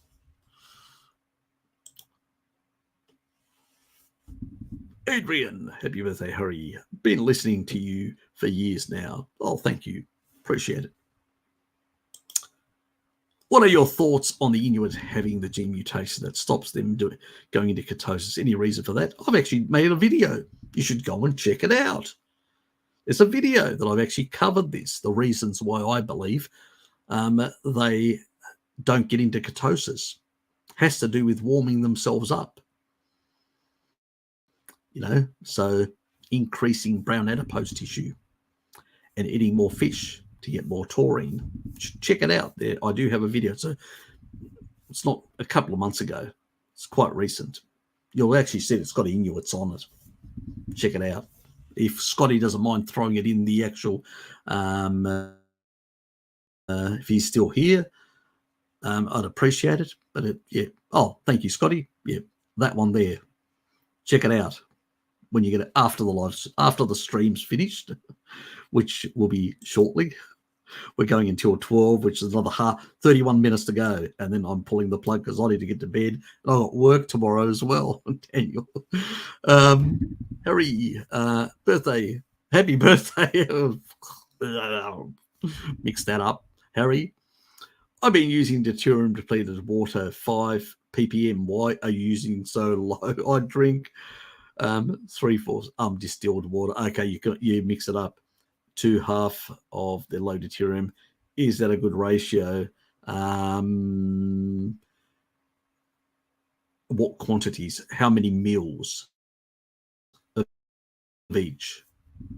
So remember, you're trying to dilute to get it. If you're trying to get a deuterium depleting effect for, let's say, 3-4 months, we don't want to go too low because we can actually cause like a resistance. It can be, the resistance can be overcome with melatonin and taurine, but it's not something that I recommend that people should be doing that low. So what you do is you try and get around about the 85 ppm. So if you've got, for instance, 50, I'll give you an example. So let's say you've got 1 liter of 5 ppm plus tap water, which is 150. That's 155. If you divide that by 2, that's 77.5. Slightly low. So if, on the other hand, we were to put 1.5 liters of water to that, then what we would have is 150 plus 75 plus 5 divide that by 2.5. Immediately we get 92 ppm. So do you see so you need to basically look at the liters, how many liters, and try and get around close to 85, 83 or 87, depending, I think, depending on which one you get, or how you combine it. But try and get around the 80, mid 80 type ppm, and you can do that for like 6 months or a bit more, and that will actually help deplete deuterium. And then you can actually then go to something like, and I wouldn't use tap water because the fluoride and all that crap. I'd use basically just something like some spring water.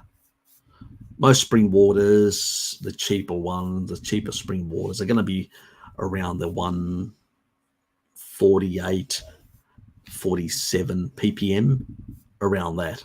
They're nearly as high as tap water. There are some that are lower in the 130 range, but they are very few and rare. There's one that I actually get recently I've been getting, but they're generally quite rare in that regard.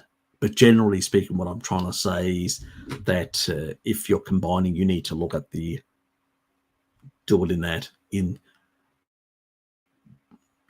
the quantities, and then combine the quantities and divide them by the amount that you're combining. So if it's, you put the amounts. So if you got 100, you got a liter of deuterium depleted water at 5, you got a liter and a half. So the half will be 75 ppm rather than 150. So you combine all that and then divide that by 2.5, because that's what it is, the total quantity in terms of liters, and then that will give you the 92 in this case, as an example. So any other sort of combination will give you a slightly different number. And I don't know whether it's, I know Laszlo did mention that it was some bloody website that you can actually use, but I can't remember off the top of my head. And I think I've got it on my work computer somewhere stored. I need to find it and then share it on my community page at some point. Just keep an eye on the community page. You never know when it'll pop up.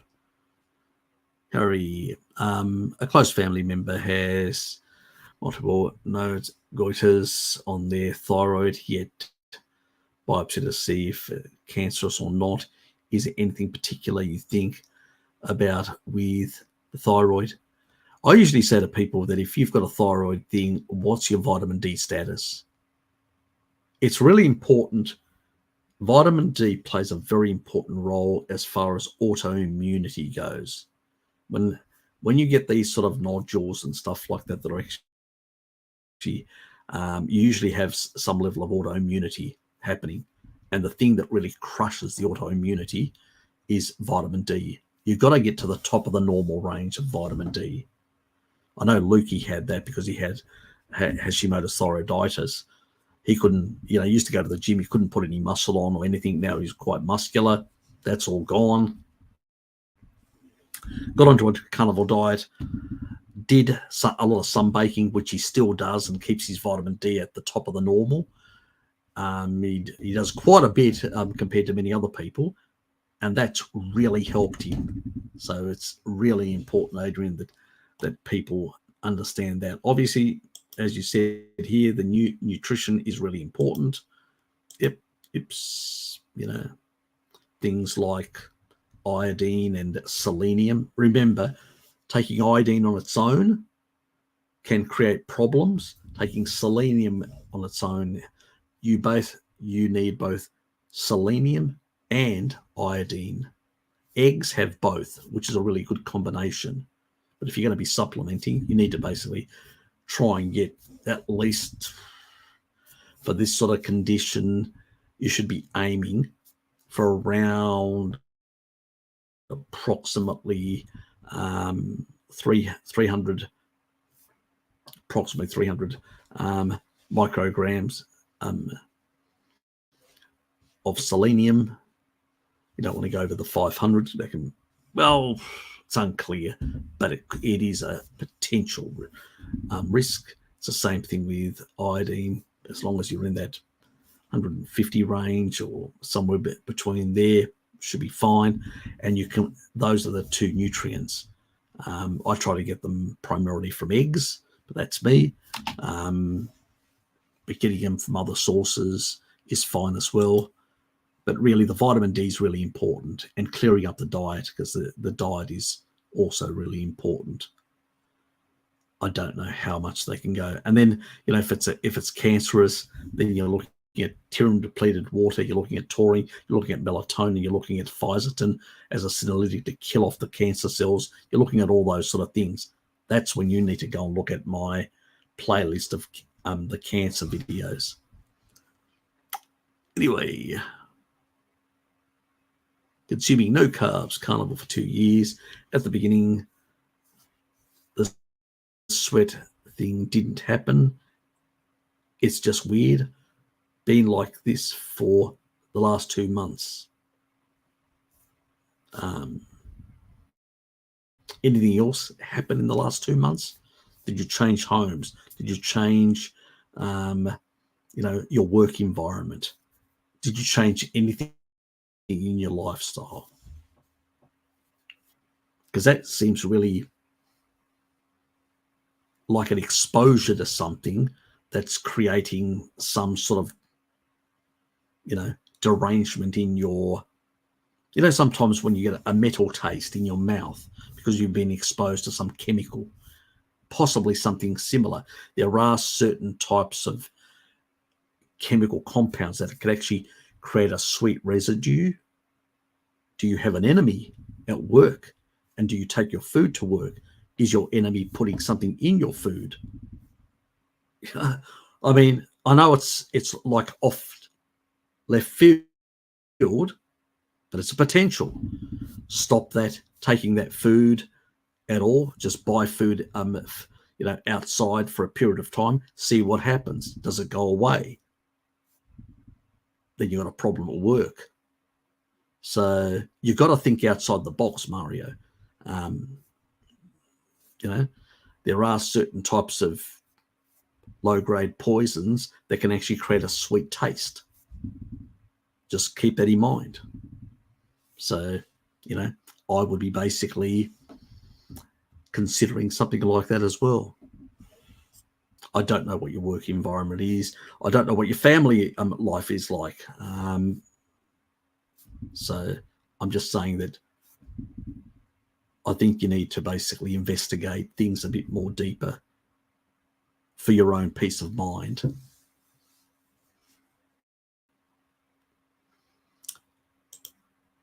Unfortunately, we live in a world where things aren't always perfect or the way we would like them to be.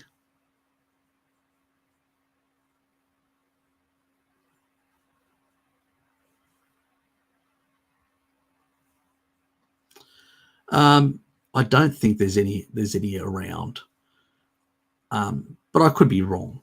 I don't know. I really don't know. I mean, I know biblical stories. There are old references and stuff like that, but I don't know, is what I'm trying to say. And I don't think anybody can really be 100% certain about that. Are there evil forces in this world? There definitely is. There is a darkness. Remember, the dark forces, or those who are thrown out of paradise, they are on this plane of existence. So nobody's in hell yet. It's only at the end of time. Remember that. So obviously, dark forces that are jealous of humanity will tempt, because we are created in the image of God. So obviously, such elements, but do I know? No. So injecting astaxanthin is used by proper doctors outside the official deadly protocol to treat patients with severe health problems, catching C19 as the virus affects the vascular endothelial system. Yeah, there is that sort of stuff, and I've actually used it. I do have astaxanthin here, and I've actually used it at the times when there was a lot of infections going around as well. So, but orally, not injectable.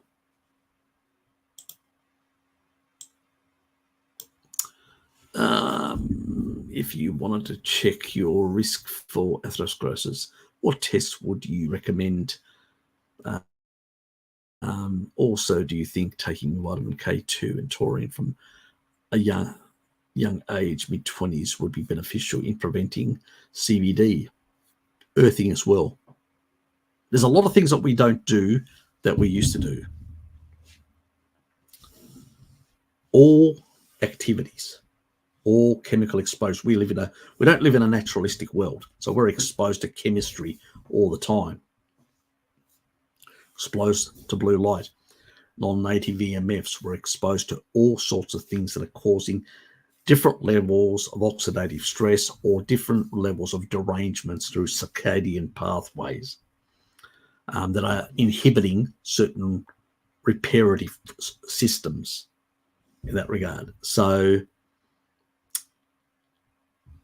all the things it can do, yes, are important. Taurine is really important, can help. K2 is definitely a good thing.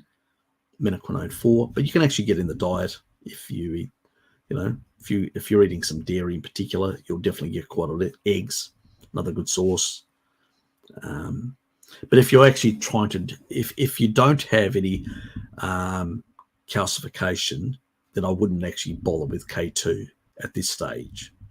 If you're eating animal foods, you should be getting enough for the low level of signaling that you require to put it in the right place, to put calcium in the right place in that regard. In terms of early age, you will not see anything with a CAC score for the simple reason that most of tends to be at that age soft plaque, very little plaque streaks within the endothelial lining. So the only thing that can actually, the only way of actually seeing it is with an ultrasound. It's only when it's actually progressed and you've got calcification, that usually takes 15 to 20 years before you can actually see quite a lot of it on a CAC or a CAT scan. But otherwise, to get to see plaque, which is actually the quickest way to actually calcify soft plaque is with a statin. Take it for 3 months, you'll calcify it, it'll pop up in a CAC score immediately. And that way you would know that you had, not that I recommend that, it's a mitochondrial poison, but at your age, if you keep it clean and all that, you earth yourself occasionally and provide free electrons to your body to stabilize tissue and reduce the oxidative stress inside your body, and you're keeping it clean, you've upregulated your intracellular antioxidant system, glutathione, catalase, superoxide dismutase, those sort of systems, you should be fine for the rest of your life. You've probably got nothing to worry about, especially at your age.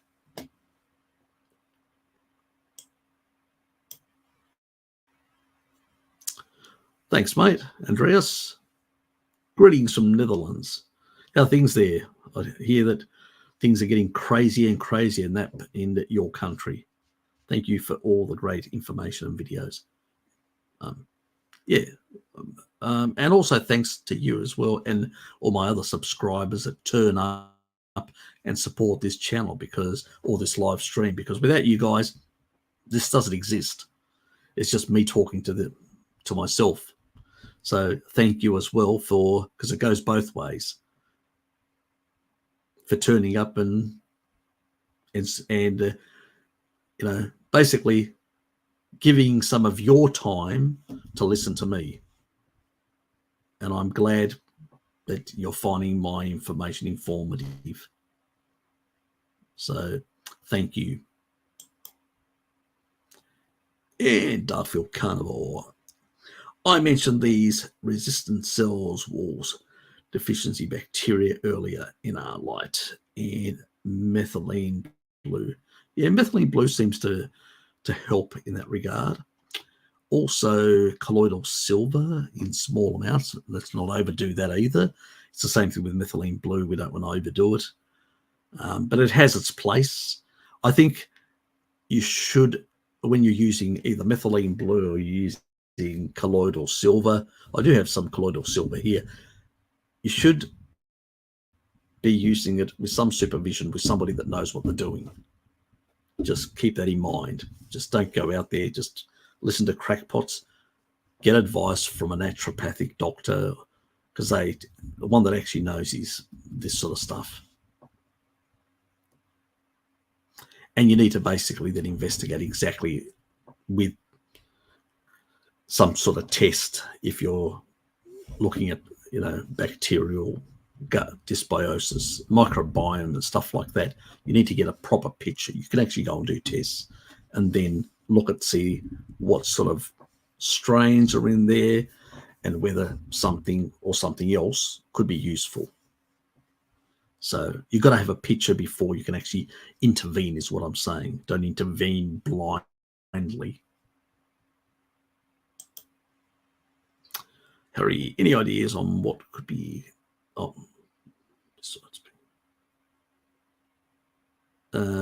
think we covered that. We covered the vitamin D. We've covered all that.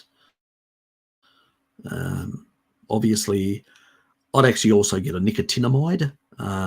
So that's through the NAD, once it goes through the salvage pathway as nicotinamide, that type actually in the skin hydrates the skin and actually improves the skin cellular turnover, the cell turnover. So that plays a bit of a role as well, reducing some of the oxidative stress and improving the hydration. So nicotinamide would be another thing, or taking niacin, which then will turn into that as well. But also the carnivore diet in general with tryptophan providing that, but I'd like to spare some of that for other purposes. So that's why I consume a bit of piggy, because it does give you a bit more niacin.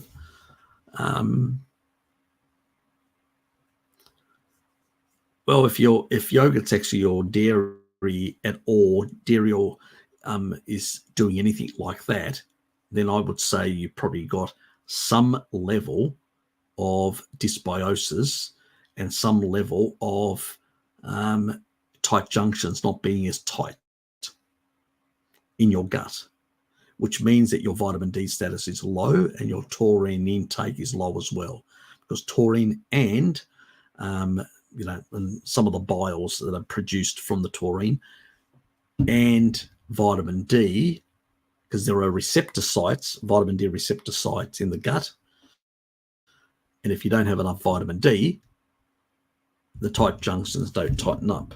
So those two are important. And if you may not only be deficient in vitamin A, but you may also be deficient in vitamin D. So I'd really go and get myself checked out and find out exactly where my vitamin D levels are and try and get them up as soon as possible. Declan, thank you for happy birthday, Harry. Thank you.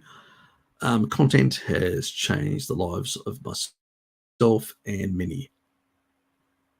Well, thank you for your support as well.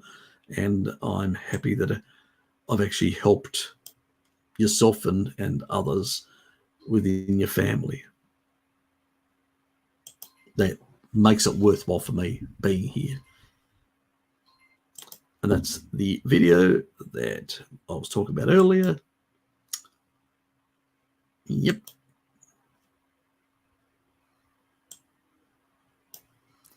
any causing massive inflammation and cytokines. Great antioxidant action has dramatically affected in those people's cases. Big science groups like Columbia Leeds. Well, astaxanthin is a massive electron donor, but that's what it is. So its antioxidant effect is it's giving. So if there are cytokines that are actually increasing the amount of damage, but you have to see this is the one why I say, Billy the Kid, don't view the world in a reductionist way, because there's reductionism. Oh, yes. But what's driving the cytokine storm? You got naive T cells and you got cytokine T cells. You get older, you've got more cytokine T cells. Why do you have more cytokine and less? And they are the ones that kill you, not the virus. And less naive T cells like a younger person. Well, because you've got an aged immune system. That's why you've got more cytokines. What actually improves your stem cell activation of new immune cells? Well, vitamin D from the bone marrow, So what actually, when they go into the thymus and then get activated, and what actually prevents remodeling of the thymus? Taurine. So eating a steak and getting out in the sun, the sun salt and steak, or meat, steak. I usually use steak, just so we can use the 3 S's. But generally speaking, it's what we're talking about here. And that will basically lower the cytokine type parts of the immune system. And vitamin D, because there are all these receptor sites, vitamin D receptor sites, will regulate and prevent a cytokine storm, reduce the inflammatory burden. So you don't even need astaxanthin if you can actually and this is why tribal people don't have this problem, because they're out there. First of all, they're pulling up free electrons from the ground because they're earthing themselves. They're barefoot, and people in the past used to have leather soles, so they're pulling up all these electrons and stabilizing tissue and reducing the oxidative stress inside their body. The sun, they're maintaining a good vitamin D level so they can control and regulate their immune system. And on the other hand, they're eating animal foods that is giving them taurine, which also deals with immunosenescence. So so that prevents, what I mean is, it prevents the aging of the immune system. So this synergy lifestyle, a tribal lifestyle and synergy, is what we're trying to replicate in the modern world. How do I do it? Where I get those bands which allow my feet in the plastic shoe to basically have that clip on, or that thing that you can stick on my trainers, and that actually, when I'm walking, will touch the ground and actually come up on my feet. And I usually wear also socks that can actually allow me to get the electrons from the ground. I also, in summer, lie down on the grass at lunchtime. So all these sort of things to sort of provide that extra antioxidant effect and stabilization, plus the regulation of my immune system. It's all these things in that regard. And this is just reductionist. Oh, yeah, we'll use astaxanthin as a supplement, make a bit of dosh, and all that. Not that it doesn't help, but you're not fixing the problem. And the problem is a deranged immune system. You need to bring the immune system under control. And the only 2 things that can do that is taurine and vitamin D synergistically. So that's how you've got to think about these things. Unfortunately, in medicine, we're too reductionists, and we don't think in these ways, unfortunately. probably gives me a reason to have a channel, but I would prefer I didn't have a channel and people had better results. I'd give it away if people could have better results. So, look, hey Harry, happy birthday. Hope it's good. What are the implications of inheriting your mitochondria from your maternal side? What functions, dysfunctions in the body may be passed on as a result? It can vary. It can vary. That's why mothers are very critical, and it probably explains why the deep state, and I'll go to that because that has a bearing on it, like assholes like Larry Finn, Bill Gates, Klaus from the WEF, and these sort of characters, why they go after women with the gender stuff and everything else. Because one, women tend to be a bit more susceptible to this because they're more emotional, and also they tend to have this nurturing side, and they're exploiting, they're pressing on those buttons to basically manipulate women in order to basically affect the decisions they make in terms of lifestyle. You see, there are more women that are vegans or vegetarians, there are more women that are doing gender reassignment and all sorts of things. It's not accidental. And as Ben says about the ESG score, and more women that are vulnerable to the propaganda of that as well. And that's, a problem. And, obviously if the mothers are basically doing a lot of inappropriate things, that's going to have ramifications on cellular and mitochondrial health of the children. And it's probably a reason why we're seeing an increase in the amount of children with cancer. But that's not surprising. We know from Pottinger's cats. Now, obviously, that was a taurine deficiency from cooking the meat too much. And they can't synthesize any taurine whatsoever, like we can through methionine and cysteine, which is in the meat. They can't do that conversion. They have to get it from the raw meat. And that's a problem for the cats. But that's just one thing that's missing from the diet that actually caused all these problems. And it takes 3 generations to correct it. Well, we're in the sort of 3rd generation, and we're starting to see the consequences from that era. Because remember, 1 generation is 33 years. And the guidelines came out probably, what was it, about 1977 plus 33. So from that period, the majority of the world will be getting into the 3rd generation in 2043 and beyond. It'll be the 3rd generation. That's where we're going to see catastrophe, really bad things. We're in the 2nd generation now. The US started a bit earlier, which it sort of started in the early 70s, about 72. So theirs are going to be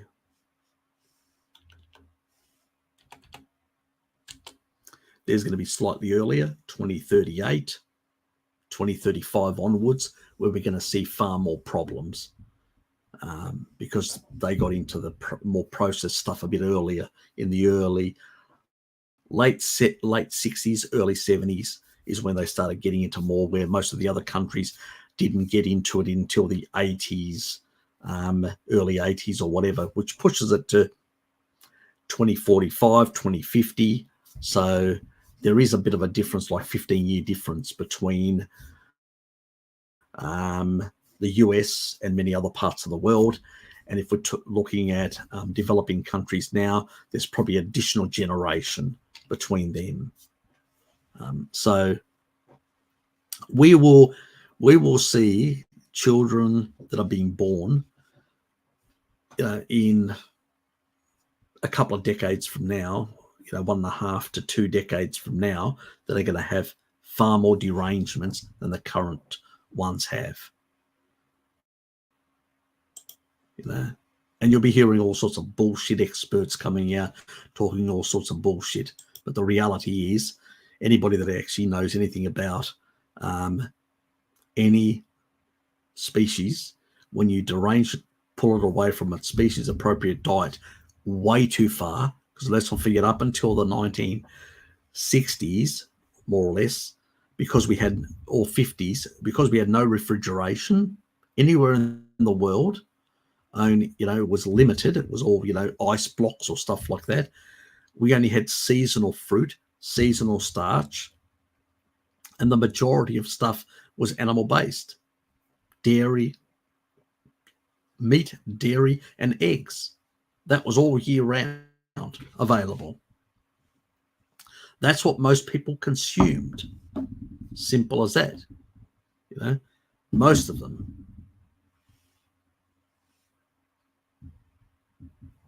So what I'm saying is that people need to realize that we've actually deranged ourselves big time in the last couple of decades. But we have not seen anything yet. Things are going to get way worse before people wake up and realize we need to make a massive change. Yes, definitely hit that damn like button.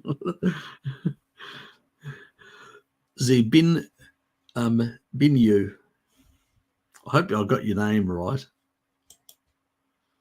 From Belgium, thank you for your happy birthday. MPIKMS72 from New York. Happy birthday. Thank you as well. Gary, how are you, mate? I know by now you should be back from Europe. Hope you had a good time in France. But thank you, mate. Hope to see you on a Zoom session at some stage where we can have a bit of a chat. I'll have to set one up again or advertise the one that I've got the recurring one. So, hello. Is all the economic doom and gloom or too exaggerated, or is it going to get really bad? Potentially. We're in uncharted waters because currently the type of policies that are being implemented are really, really strange. But also we've got a collusion of these really big funds. They are trying to push through the US Congress now and to get, the digital currency, to also get the status of a bank. So it seems like these elite groups are now trying to basically weld themselves onto the bank status, because currently Vanguard, BlackRock, and State Street, they are fund managers. So they're a corporate, an investor. No different than IBM, General Motors, Ford, or whatever. They're not a bank. So, but what they're trying to get is a bank status. Now, banks can actually, create credit. These guys can't. They borrow from banks. Or their investors borrow from banks, to be more precise, because they're managing other people's money. So, but they're exercising the rights of those other people in those corporations with their ESG bullshit. But what we've been doing is a lot of very unusual things. in that regard. But the fundamentals of the economic fundamentals have not changed. They haven't changed. And I think the US is going to get a surprising slap in the face. The moment you've got shitloads of money that's been, fiat money that's been printed globally. Currently, 58% of the world economy still trades in US dollars for commodity exchanges and certain other mercantile trade that actually takes place. So at this point, obviously, things are still not too bad. But let's say everybody pulls away, dumps the dollar. Well, all those dollars that have been printed will come back to the US. There'll be so much dollars flooding into the US economy, more than can buy assets. Assets will go through the roof, astronomical, because you've got even more money now chasing less assets. And what happens as a consequence of that is just decimating, because also you're into hyperinflation and very high interest rates, which just destroys everyone, or the whole middle class gets wiped out. And you've got this small group of elite holding on to everything. And depending on what happens, if that collapses, well, it's a fucking ginormous collapse. That's the worst case scenario that could actually happen. And that's what happens with extreme money printing. And if it's done for a very long time, it usually takes about 80 to 100 years to get to this stupendous level. But that's where we are right now. Just keep it in mind. So it really means that things could go really deranged, completely go to hell in a handbasket, potentially. Obviously, some of these people are trying to control it and reset the system in that regard, possibly doing a debt jubilee and just trying to wipe out their whole currency by integrating themselves into some quasi bullshit arrangement backed by the US Congress, passing in legislation to give them bank status, which will be, the most corrupt act of economic vandalism that's ever been perpetrated, to give fund managers a status of protection equivalent to banks. But the problem is the US government created a lot of these problems by allowing the excessive money printing.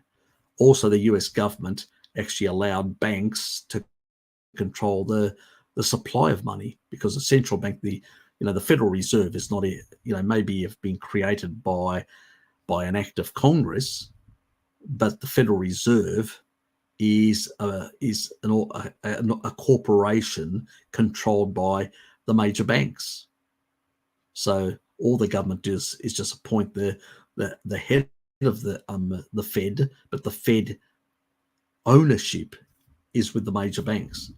Like JP Morgan is one of the key investors or key shareholders of the Fed. So most Americans aren't even aware of that. They think it's Federal Reserve, that it's a government organization. No, it's not. It's what is called a quasi-government, which basically means a bullshit government organization, pretty much controlled by external players. And that's part of the problem, because it's been corrupted for a very long time.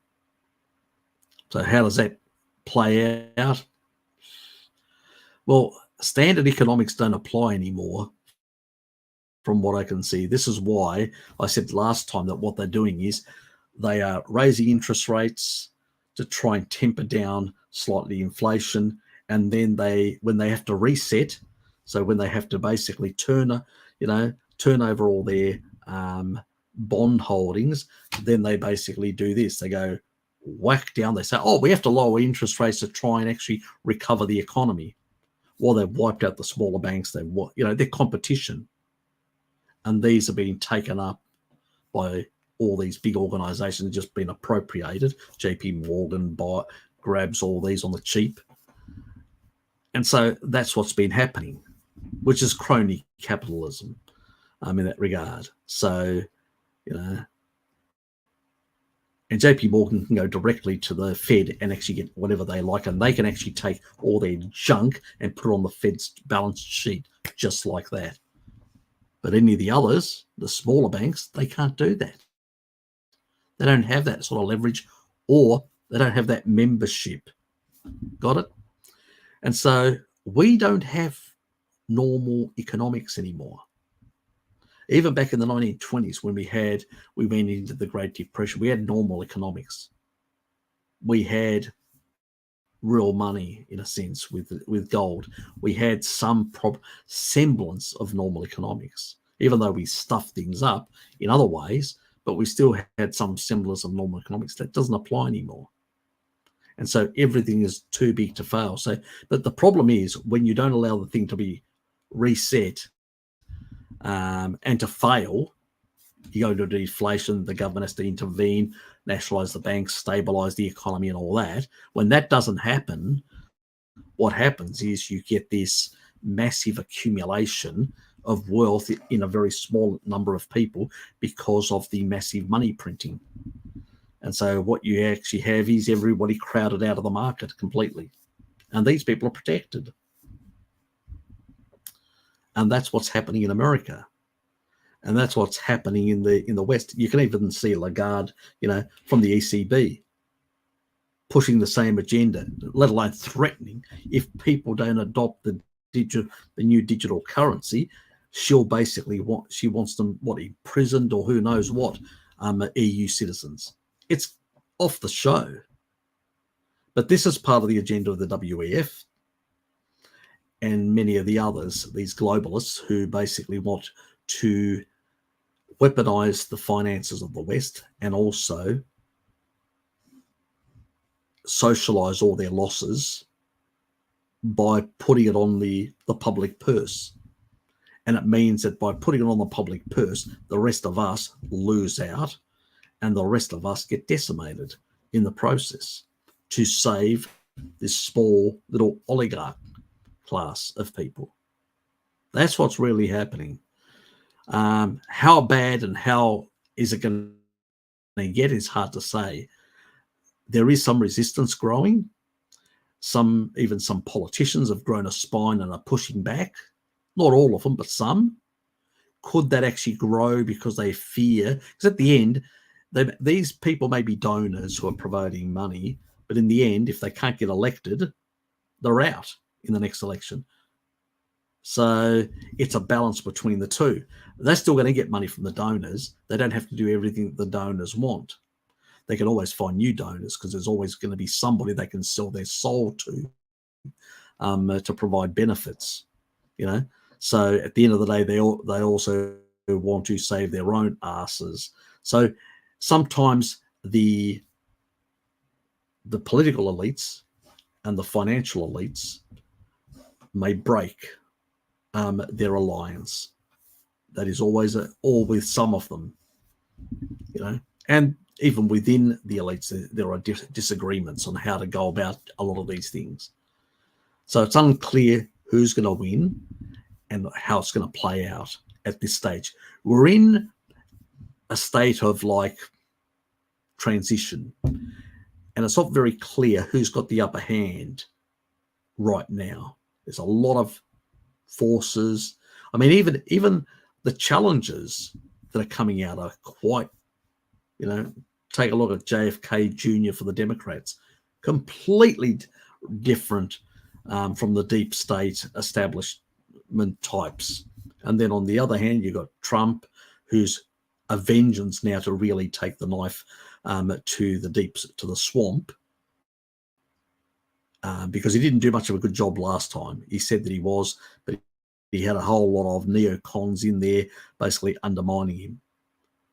but there's push like that. And even Macron initially was touting other things and then basically sold out. But that didn't surprise me, having his close associations with the WEF. So there's a lot of this sort of stuff that's actually happened. So I'm not. I think in the ultimately, more and more of the middle class are going to wake up, more and more the average people, and there's going to be this massive pushback. So, we'll see. It's hard to say.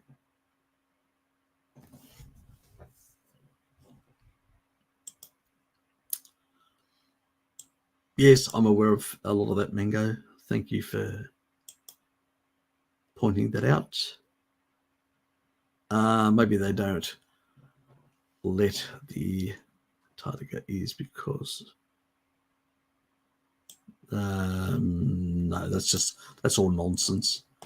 Hope you don't believe that nonsense about there is no flat Earth. It's a round ball. Just look at your shadow. Go to different latitudes, and you'll see a different shadow. Let's not completely go off the reservation. They're all killed in the flood. Apparently, that's what the reference says. So I'm not going to doubt the Bible that they were all knocked off.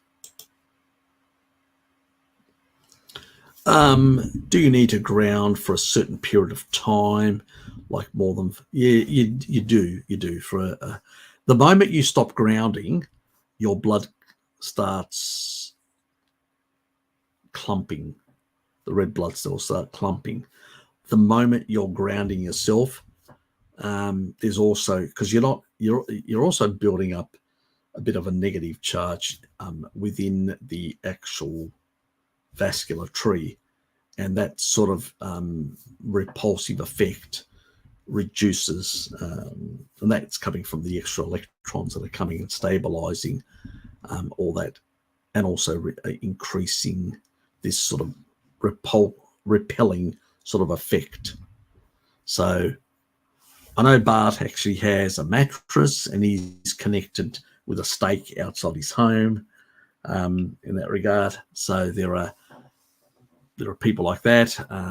You can actually have a mat, so you can use at work, like a mat to have your mouse on it and you have your hand on it. You're going to earth so there are a whole lot of different ways, so you can actually maximize the earthing. You can actually put, like, the stuff that I buy off Amazon, which is those, I can't remember off the top of my head now the link. I've got it somewhere stored. But all that sort of stuff. But I am going to make a video covering a lot of this sort of stuff, and where you can get different things and all that.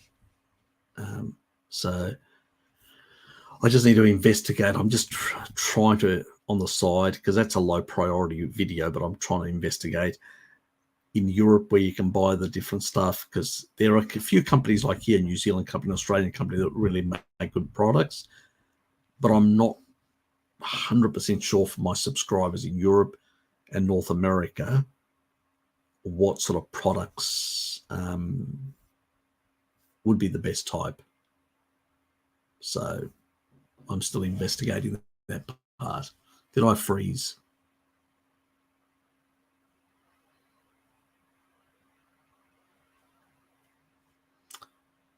Oh,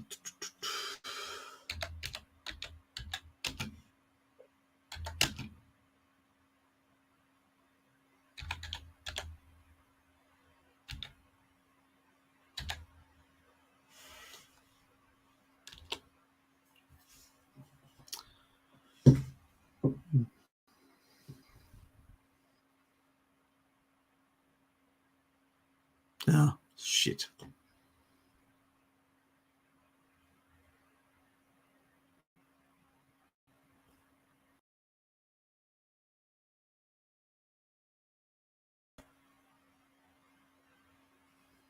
Nope.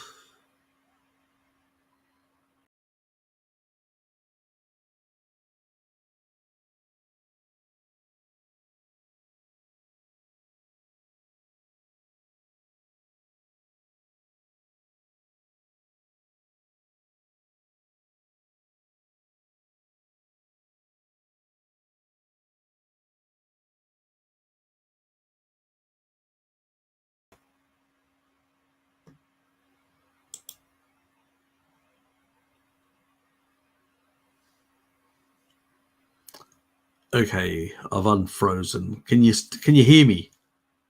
Just somebody to say I can hear you. Oh, you could hear me, but I was frozen. Okay, so it was only the camera. Bloody hell! Had a few problems with the damn camera. Anyway,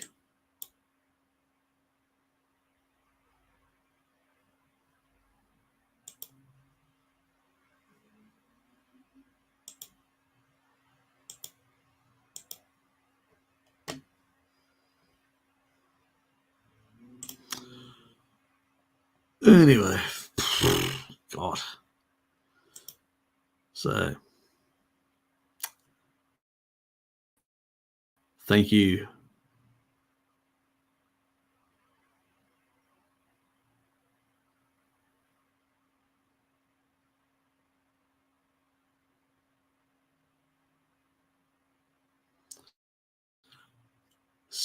Look, you may need to basically chat with Bart K, and because I don't do consultancies, and actually ask him for some help in that regard.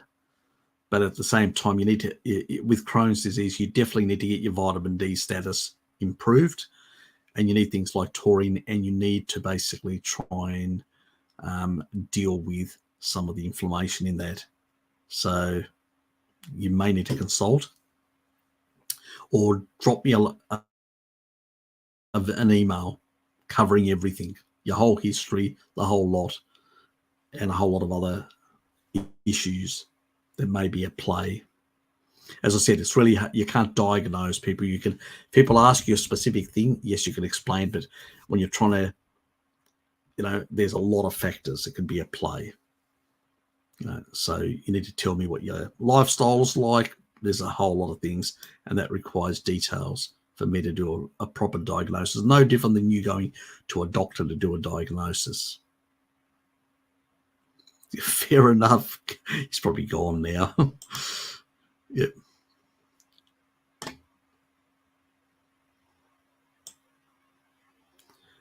It's pretty much to control all these corporates to do exactly what they're told by these three big entities: BlackRock, Vanguard, State Street.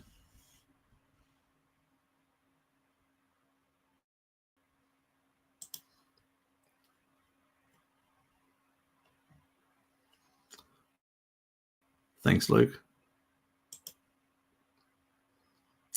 Thank you.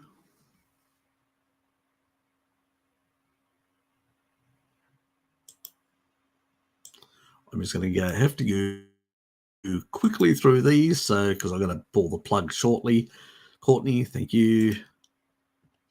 Yeah, it's got some hormetic, some things that seems to help with some of the hormones and all that. But yeah, it's, let's say, overrated in some regards. If you're not doing a proper species appropriate diet and a whole lot of other things, it's not going to make a massive difference anyway. So I think it's a bit of a waste of money. I tried some a while back. It didn't really help. I had to do a whole lot of other things to sort out my diet and things like that, which really helped. Yeah, it is scary. Things aren't looking very good at all.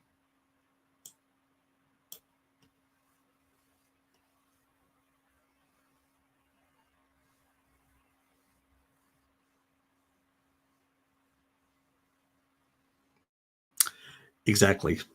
And it's the stuff that I actually brought up,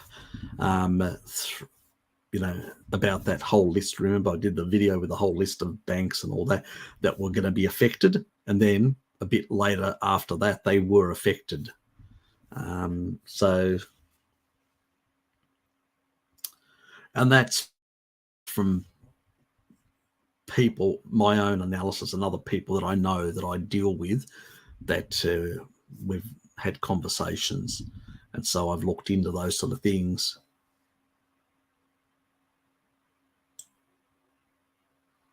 And so currently, when you look at the macro picture, it just does not make sense. And as I said, up until very recently, I did not understand what was happening with the US and European economies. And then I said they're turning Japaneser. they are doing exactly what the Japanese were forced to do because of the Americans forced them into this economic model that I've talked about, that intergenerational transfer between the central bank and the institutions. And something similar is happening in the US, but a slightly different way, because the central bank doesn't own enough of these assets. But what they are trying to do is force them into the central bank and these big institutions, because as the big institutions absorb more and more of this, they're actually able then to take this bad debt and shove it into the central banks, exactly what Japan has been doing. And so, and as people are de-dollarizing and moving away, more of that is just being grabbed by these entities, which are controlled, the controllers of the central bank, and are basically trying to, let's say, shove the crap into these holes in the central bank. So there's a lot of that sort of stuff. On top of that, they've been selling gold to suppress the gold price to an entity that they own, so they can always bring it back if they have to. These people are so damn corrupt. They've turned economic 101 on its head. They're in collusion. This is one of the most corrupt, I mean, God, you people thought that people like in Zimbabwe, were corrupt in the way they were running the affairs. These guys are at a next level, but they're doing it in such a sophisticated way that most people don't get, and they've been able to get away with it. That's what's really happening, let alone people still using the dollar for a lot of international transactions, and that's helping them. And suppressing the gold price by selling gold to themselves so they can always recover it back. It drives you up the wall. It'd be like me basically selling some of my assets to push them down so I can give them back to myself and actually make more at a later stage when I need it, to basically seem more solvent. Talk about alchemy, These guys are next level. Oggy, how are you? Let alone that 3.5, 4 year reset when the bonds come up for renewal. Bring the interest rates down. We'll renew them. Then force them back up to devastate the rest of them so we can absorb them. And then we'll own everything and you'll own nothing and be happy. Oh, God. It's working exactly as they plan. Let's just hope some people decide to upset the apple cart. And then they want to give digital currency, and we'll give you some extra money. A lot of these poor people, which I don't blame them, are just going to fall for that because cheap money.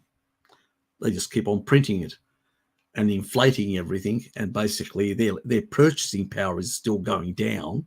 They're poorer, but a few extra dollars ago, maybe that'll help me. But in reality, it's just making things worse, exacerbating things for them in the long run. What a con job. But yes.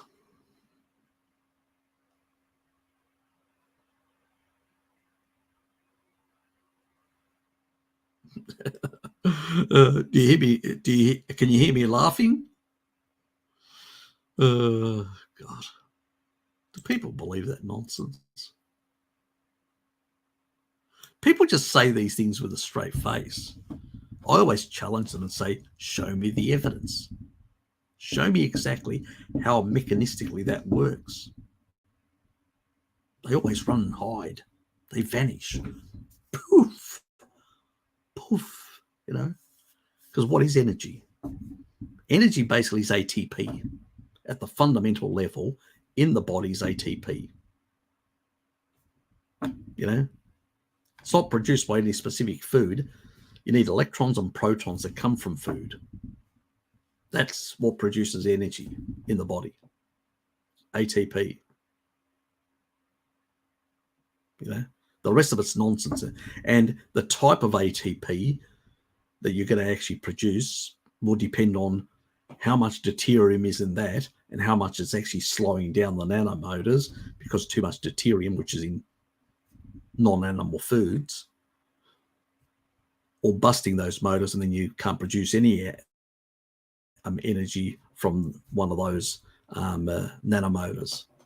All those folds in the mitochondria, you see all those folds, every single one on both sides is in that fold. That's where the proton gradient builds up, and there are electron chains in both those, either side.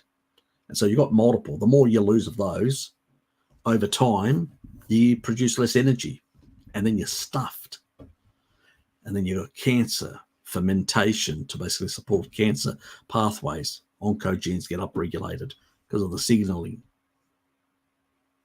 Got to fix them. Fix the nanomotors with melatonin.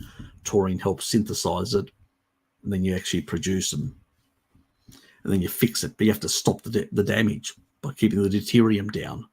And so when people talk about all this other shit, goji berries, fructose, it's a high deuterium food. Why would it produce more energy?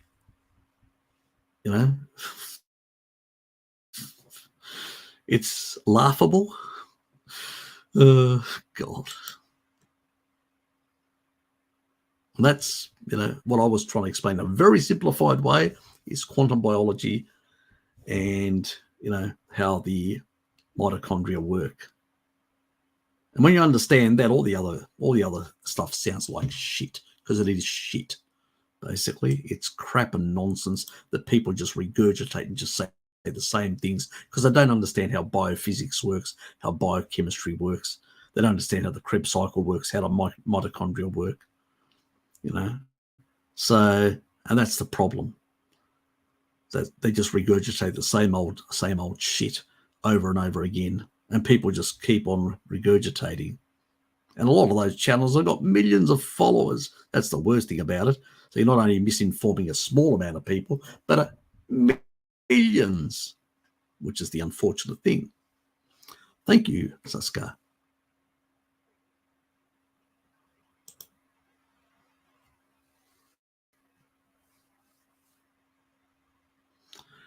Pretty much, well, when you've got a great propaganda thing, as Joseph Goebbels believed, he used the cinema and the radio. Today we've got this beautiful thing called a TV. Fantastic way of actually brainwashing millions every single day with nonsense.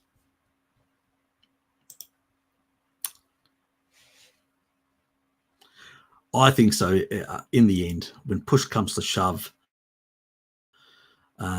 these people won't be able to hold it all together because, humans are too arrogant. They think they can actually be little gods on earth, but their arrogance in the end fails them. And so these things are so predictable. Yeah, hopefully not yet. Well, if it were to happen, the end of times was to come, I'd be fine with that, But I don't think it's going to be. None of us know. We're not supposed to know. Anybody that says that they know for sure, yes, have they been speaking to Lucifer? Would be my first question. I got no idea what Trump is or what he isn't. He's just another man. In some regards, like JFK, is better than the rest. In some regards, he's a flawed man like JFK as well. Like we all are. Me too. We're all flawed. Some of us are a bit more honest about it. Some of us are a bit more better in the way we conduct ourselves on this planet. But some of us, questionable. Yes. Any benefits, something, we've already covered that. Yeah, stick to animal foods. Much better. A lot of these have got a lot of anti-nutrient compounds. Most of it's hormesis and stuff like that. If you want a hormesis, just do a bit of exercise. That's enough hormesis for, in that regard. Yes, I'd basically, since there is no such thing, I'd rather ship him to a volcano and dump him in there. Him and Klaus, Larry Finn, Bill Gates, and all that crowd. It wouldn't be a great loss to humanity. Thanks, Troy. Before I get started on that lovely land of Gavin Newman, oh God. Mr. Gender Affirming Lunatic. Yes. One of the great disciples of the WEF. That's all the frozen. Yes, frozen.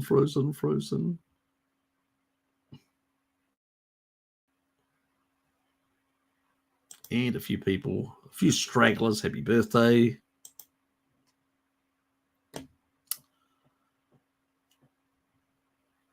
What do you think China will do about their falling population?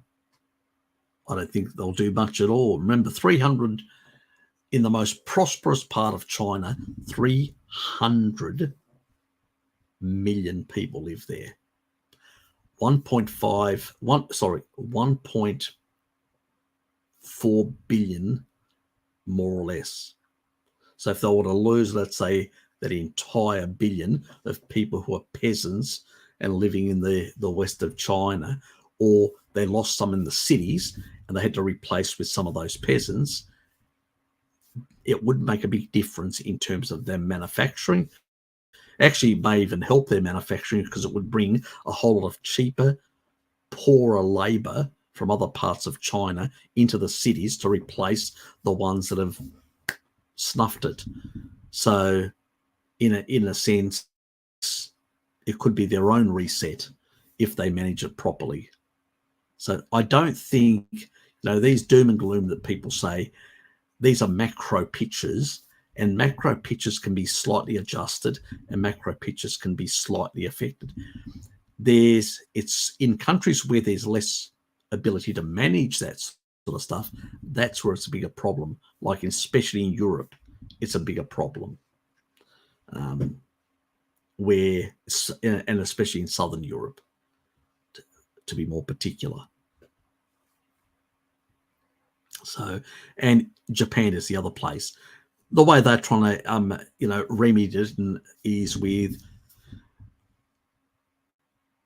robotics, replacing humans with robotics as carers and for industry. That's how they're trying to deal with it. But the problem there, the bottleneck there is, as I've said to people, you can use the fourth industrial revolution, new robotics, new systems that can actually produce whole components and all that in a very efficient way, but it still requires cheap energy. If you don't fix the energy side, you've got a bottleneck there. These factories will close down. What are you going to do then? So there's still a lot of question marks on a lot of this sort of stuff. But anyway, let's move on, get through all the stuff so I can go to bed. Lewis, thank you. Thanks, Lewis. What's his? Google is now shadow banning channels, giving up purporting to give orthodox medical advice. Dr. Burks was posting on this. Also, your channel is now showing up in the recommendations. Is not showing up in the recommendation. Yeah, I know it's not. I'm shadow banned and I'm demonetized currently. So yes, unfortunately. So you need to spread it around the word and let people know, Leo, you need to get the word out like everybody else. I can't do it myself because pretty much, yeah.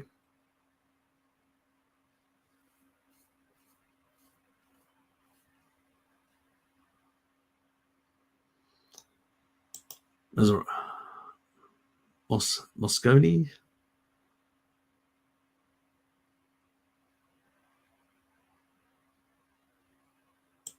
Yep. Thanks, mate. Send me an email. Let me know what the situation is and all that. And at least if you're going to go into surgery, I can give you some recommendations of things to prepare so you actually have better outcomes. Up Syndrome. How are you, mate? Oh, thank you, DJ Predictus. Yeah, as I said, 1.4. But even if it went, they lost 1 billion people and went down to, long term down to 400, it's exactly the same population that's actually on the eastern seaboard. So there'd be, for all the infrastructure that they've got on the east, they would just basically they wouldn't have to worry about the rest of the population because all the population would be in the eastern part of the country within that whole area that's quite modern. So it really depends on how they manage it. I suspect they'll go to a digital currency, and I suspect they will do some sort of reset as well, because there's a lot of in the shadow banking sector. That's a big conversation. It's a mess. Let's put it that way. That it hasn't collapsed yet is because the central bank and the government that have got massive surpluses, because they own about 85% of the economy, they've got massive surpluses. What they're doing is they're funneling money back and trying to, and sometimes tearing down these whole cities in order to keep up the valuations. They're buying stuff and destroying it in order to keep up the valuations of the other stuff that other people own. So that can't be sustainable. So at some point there's going to be a reckoning in the property market. They know that. They're trying to lessen the effect. That's what they're trying to do. They're trying to manage the collapse of the property market in China. That's coming. So it's not as severe. Because at the moment, if it's not managed, there'll be, you thought the subprime was bad. You got no idea how bad it could be in China. The whole cities, whole regions that they've built stuff nobody lives in. It's a bit like some of the wealthy people overseas, like that basically buy things. Like they'll buy, for instance, they won't live in it because if it's your prime residence, it's not an asset. It's your prime residence. So they'll buy something in New York, for instance, let's say for $1 million. And that asset, then they could actually borrow against that asset. And nowadays you can nearly borrow up to 100% or close to 90% or slightly below that, depending on the institutions. So then you can take that money and then use it for other purposes. And because it's a debt, you've borrowed it. In a sense, if you don't pay it back, they'll just take your asset. But who cares? You've just basically laundered your money as well. If you're one of those people, dodgy types. The whole system is just the way it operates is just ridiculous, the things that people get away with. Crazy times in that regard. Did you see YouTube further crackdowns on non-approved authorities making content? Yeah, look, I know. And that's the problem, and that's why I'm not going to try and remonetize my channel, because I'll go through and I'll look at all the stuff that I've done, and even now I'm still technically at some stage I may be forced to go through and say I can leave these things on the channel, but this other stuff can't stay on the channel. So. And I'll have to put it somewhere else and then create links for people to be able to go and find it via redirecting them to these other places with little videos to tell them where they can find that content, because I can't put it on YouTube. So it's becoming more restrictive. So how long do many of us in the carnival space, and many of us in these other areas, how long do we have on YouTube? I've got no idea. It's just getting worse and worse. So not only that, their new policy is that if you've been a bad boy or a bad girl, we're not going to punish you immediately, like shutting down your channel or doing anything like that. We're going to send you to a re-education camp. Now you can do our re-education videos to learn how to be a good global citizen, and for us to point out where you were bad, where you were wrong. So basically, they're telling now the content creators what they can actually produce. So there's no, the whole thing's going to shit, pretty much. So, as I said, I don't know how long many people have got on YouTube here in that regard, or how much of a... Yeah, I know, it's a joke.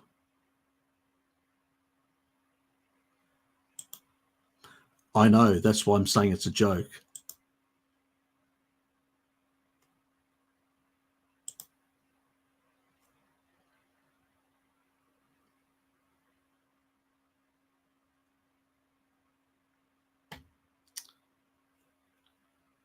Oh, you can actually get choline from other sources as well.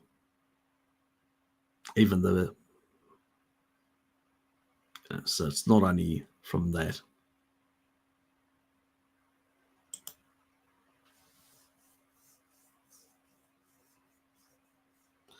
Well, that's a problem if you're doing it, because if you're actually still inflaming yourself and engaging the Randall cycle on a constant basis, that's not going to help you heal yourself. Ben, you're welcome. Oh, thank you. More and more unvetted migrants crossing in Europe. Future doesn't look good. No, it doesn't. It's, what the globalists want. They want to destabilize all these countries, because that's how they can control them. A lot of these people are just encouraged. There are NGOs, non-government organizations run by Soros and these sort of things, going into these countries and encouraging people to fly in, or to go to Ankara and then fly into Europe, or cross the borders or whatever. So this has been well organized by these globalists. Their whole idea is to basically there was an old diplomat, I forget his name now. He was half Austrian and half Japanese. He's dead now, but he died in the 70s.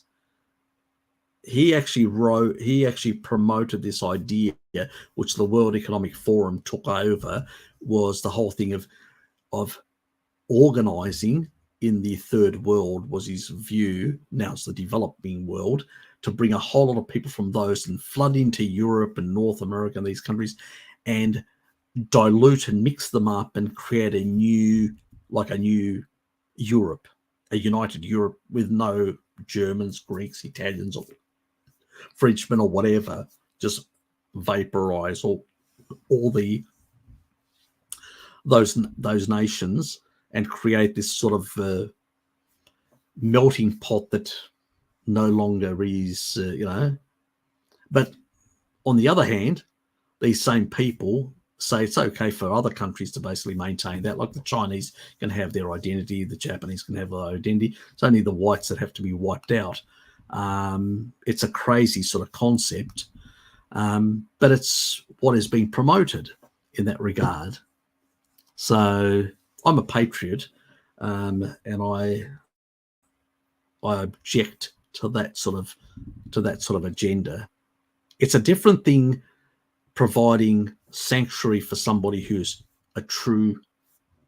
You don't have to provide them with citizenship. No country needs to provide them. Even the Refugee Convention doesn't guarantee you citizenship. That's actually a lie. That's a lie perpetrated by these NGOs, Soros, and many others. The International Covenant on Refugees, the International Covenant on Refugees, this does not actually. It just provides you sanctuary. That's it. The first country that you come across that is a signatory country is the one that gives you the protection. If you try to move outside the boundaries of that protection, then you're basically an illegal migrant. You're illegally crossing the borders of another country. In the past, the only people that used to do that were foreign agents, and they were caught and prosecuted for espionage, because it's the only people that used to cross. Nowadays, you've got a whole lot of population groups that are crossing. Why? Because they're being encouraged by these globalists to do that, because they have this other agenda. Whatever you say about Europe, now the elites of Europe have definitely done a lot of nasty things around the world. Don't get me wrong, colonialism, and all sorts of other things. But that doesn't mean that other elites around the world haven't done nasty things. The Arabs had a big, and the Ottomans had a massive slave trade. So did the Chinese. There was plenty of slave trading in India and many other places. So, everybody's been up to their eyeballs in less than proper behavior as global citizens or members of the human race for a very long time. And there are plenty of African leaders that were also involved in the slave trade and involved in all sorts of other nefarious things. Let's not forget the West African kingdoms that were very wealthy. And one of their kings was so wealthy, is considered the wealthiest man that ever lived in terms of the amount of wealth, gold that person accumulated in terms of modern, if you adjust it to inflation today. So to say that basically everybody, that only whites were bad, and let's not forget it was the British that actually stopped the slave trade by combating slave trade for 300 years. It wasn't anyone else. So let's get that right as well. And it was actually the middle class people pushing that. So in order to basically create a rentier society where you'll own nothing and they'll own everything, and these very wealthy people become little lords and little controllers of the whole planet, they only can do that if they destroy the middle class, because Western middle class has grown up with democracy because of the traditions of the Greco-Roman era. And as a consequence of that, because they have that cultural knowledge and memory, what are they trying to do? By diluting Europe and North America and all that, because a lot of the people that are coming in North America are not South Americans, a lot of them from Asia and Africa, which don't have a tradition of democracy. And they're bringing in order to flood and break down the whole democratic institutions that existed. And you can already see they're already attacking the institutions openly in America, some of the governors. So it's quite clear what their agenda is of these, to basically, as ask yourself, as actually said, lords and serfs. Exactly. It's just basically a dystopic technological lords and serf, but that is exactly what they want to do. But in order to do that, they need to basically stomp out, the memory of the ancient times and the French Revolution and all that. They need to stomp all that out of existence, even though I do have disagreements about the French Revolution. That's for another day. But they want to stomp out these ideas, because the only way they can control the whole of society is by doing that. And by bringing in populations that don't understand these things and usually accept authority, because that's how they've grown up, it's much easier then to basically manipulate these populations and impose really authoritarian rule. And you've got a lot of the boomers, these older people who've got a lot of money to lose and wealth, they control most of it. They will go along with this because their interests are also in alignment with that. They tend to vote more. Them combined with these other people that basically don't really just go for the authority, accept the authority. The combination may give them enough numbers to be able to push through whatever they want. They're trying to dilute the Western middle classes because most of the ideas for democracy, freedoms, for a lot of these sort of things come from these populations. Their elites are monsters and they've done a lot of nasty things around the world, but the populations of these countries are the ones that actually tempered that monsterness. And it was those populations, like in Britain, that demanded basically simple middle class people that demanded the slave trade be ended, and a lot of other things changed and more rights for workers be given and all sorts of things. It came out of these European populations. It didn't come out from anywhere else. Now they want to stomp it out of existence. And that's why they're trying to collapse the birth rate within. It's all these things. They're all tied together because, the kibble and all that, veganism, all that, you can't reproduce. All these sort of things are all part of the same plan to basically population control, population decline, it's population management, basically, all these things that are part of, And the thing is, this is not conspiracy in the media form or the one, well, let's put it this way. The word conspiracy means something that is actually being done deliberately to undermine certain things and whatever, certain wrongs. And there are conspiracies that are taking place and any legal environment would actually accept a lot of these things as being conspiracies. But the word now has been flipped on its head, meaning conspiracy now means crackpot, which never meant that. That's because the CIA psychological operations actually made sure that people think about the word conspiracy as meaning that, where really it meant something completely different. That these people basically were deliberately doing things that were undermining institutions, democratic institutions, and doing all sorts of things. That's what was happening. These people were promoting democracy. That's what they were selling to the Western population. They were telling them, we're fighting for democracy. No, they were bombing the living daylights out of Iraqis and all that in order to sell more weapons, in order to make money, in order to control these regions and strip them of their resources.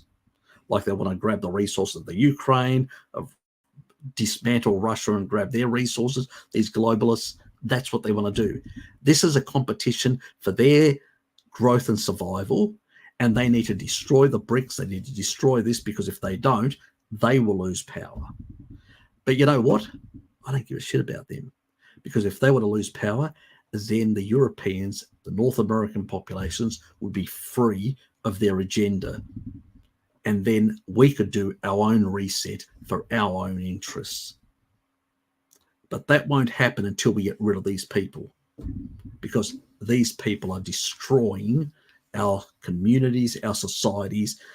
Just take a look at America. Whole cities are just full of crack, of addicts and destroyed communities because that's how they want it.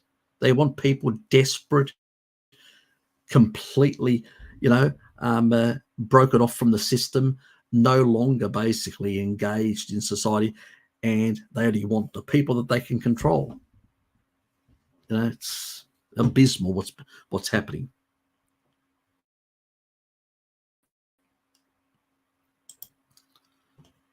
Thank you. And I'll quickly hit the other ones. Stefan, thanks, mate.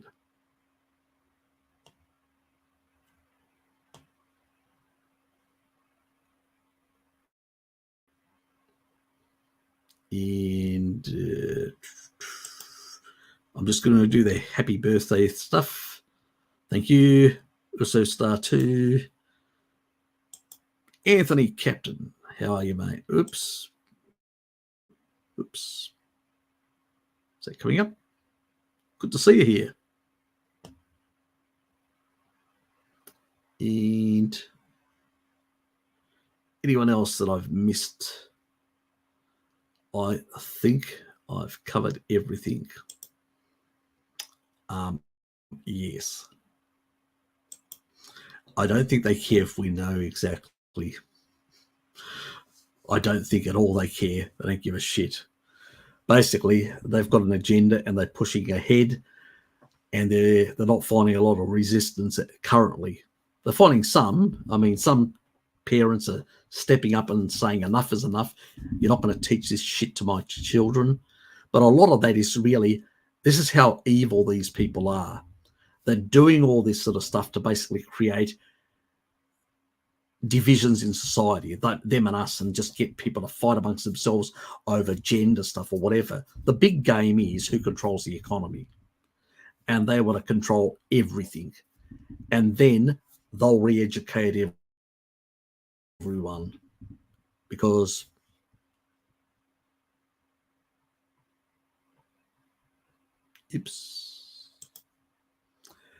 as ask yourself, what do you really know? Yes, because by that stage we'll all be lords and serfs. And yes, you'll be in your nice little coon pods, and that's the problem. Well, it's nearly gone. It probably hasn't gone completely, but it is being decimated at a very fast pace. Small businesses are being decimated. They can't get credit. They can't function. They can't get cash flow. Everything is being skewed in such a way where unless you're a big entity, you're dead to them. And so they are deliberately destroying all competition. And the politicians are doing zero. Nothing. They're allowing it to happen because they're in bed with these corrupt people.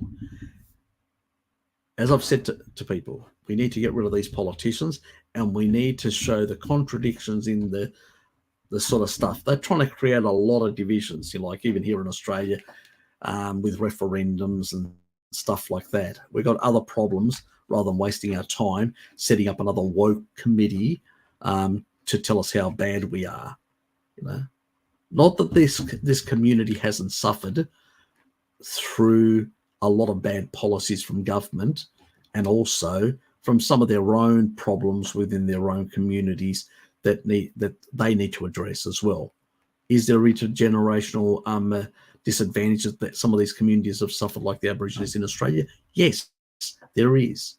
And there are other ways of actually rectifying them, providing mentorship and support to be able to allow these communities to rebuild themselves. Some have managed to do it themselves and create their own networks in doing it.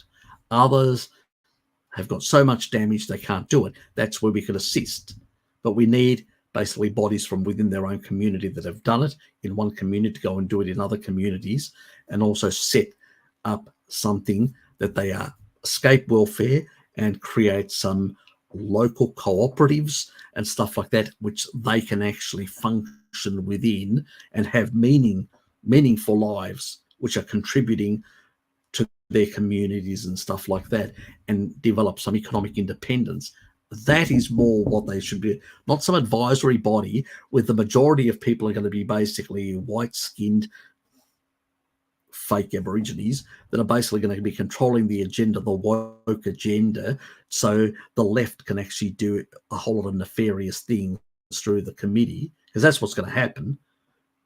The average Aboriginal isn't going to see an improvement in life. That's why some of them actually realise that they're being used and conned again for other agendas. And that's what's happening. That's the problem in Australia, in many other countries, all this sort of bullshit that's actually happening. They're not addressing the real problems because they don't want to. They don't give a shit. But we need to start getting these messages out to people, because they like to play these divide and rule games and this bullshit. And I've said to people, that's why I actually put up one of the sites that is actually on the referendum in Australia, who was actually set up, and there's a couple of people who are from Aboriginal background that are on that and are saying no because they know they're being used and it's bullshit and it's not going to really advance their communities. There are other things that need to be done. Now, I've got no problems with actually putting within the Constitution something recognising the first Indigenous population of this continent. I've got no problems with that. But I do have a problem of creating this quasi sort of bullshit organisation that will be manipulated by elites within that group, which are to the left, which are really going to be used as a weapon, will be weaponized against the rest of us. You know? So basically a racial group sitting up, which is not going to represent the real communities, but it's going to represent this elite group. Because this is what they are. If you take a look, who are the most woke people? It's all the bloody whites. The wealthy whites. That's who they are. They're the one virtual signaling. They're the one actually criticizing everyone.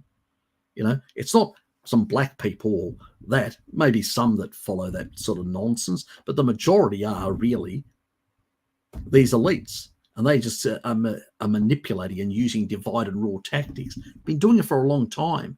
Look at Africa. Look at many parts of Europe. The old Anglosphere did a lot of divide and rule, and so did many of the other players. Chinese did the same thing. How do you think they controlled the Mongolians for most of the time? By, playing one tribal Mongolian group against the other so they could fight themselves so they wouldn't fight the Chinese. It's only when they united they attacked China, to try and steal and rape and pillage and all that. So these are all tactics that go all the way back. And a lot of different racial groups and populations around the world have been doing it for a very long time. This isn't new stuff. And, most people would like to see us move beyond this bullshit so we could create communities that really were functional and started working for the actual people, in the majority of the people in those communities. We are eons away from that sort of stuff. There have been small moments in the history of humanity, ancient Greece, direct democracy, some elements that we see in Switzerland in terms of direct democracy and some other things like that, moments where we, like we used to sit around the campfire and come to a consensus agreement as a group of people, a whole lot of individuals who had equal value to be able to do that. So can we create something like that? Yes, we can. I'm a big proponent of direct democracy, but with constitutional protections for smaller groups, so you don't have majority dictating to a minority. So there are human rights, there are underlying principles of protection, but those representatives are controlled by us. We vote in one and a group, but those politicians are not voted. They're voted in by a constituency, and that constituency can remove them whenever. It's only one person per that constituency that's voting, no more. None of this, we don't, political parties won't even be part of it. They'll just basically do their propaganda amongst the population, but it'll be a lot of it. You'll end up with a lot of people who may be independents, and all they will be is the voice of that local people. That's what they'll be. That's what they'll be expressing. And so they'll be sitting there consulting with others from other areas, coming up with certain policies, because you still need, we live in a complex society. We can't go back to the Yagara of a whole lot of people. But then it has to come back to us for us to decide whether we agree with what they've come up with as solutions. And if we disagree, or one of them doesn't do the right thing by us, we get rid of him. So it's a sort of a representative direct democracy. It's a slightly different animal, sort of a fusion of democracy and republic, and a republic, but a controlled republic by the commoners. So these arseholes don't get corrupted by a small elite, and they are there to serve the society and do proper stuff. And we need to get rid of central banks as well. Money printing has to come to an end, because when you print money, you steal my productivity, your productivity. You take away from people who are being productive in creating goods and services. You take away their productivity. You steal it. The financial sector should be 10 or less % of GDP, no more. Once it gets over 10, especially over 15, it becomes parasitic. It needs to generate more wealth and more money printing in order to keep the whole thing rolling. The more people get, you can only make money through lending to create more debt. So you have to create an indebted society, and it's the only way. And you can only sustain that every 80, 100 years, it all falls apart. But if you get rid of that, the productivity and the actual value that we as humans create, we actually see it as greater purchasing power. We as middle class, then we will have the golden years for ourselves.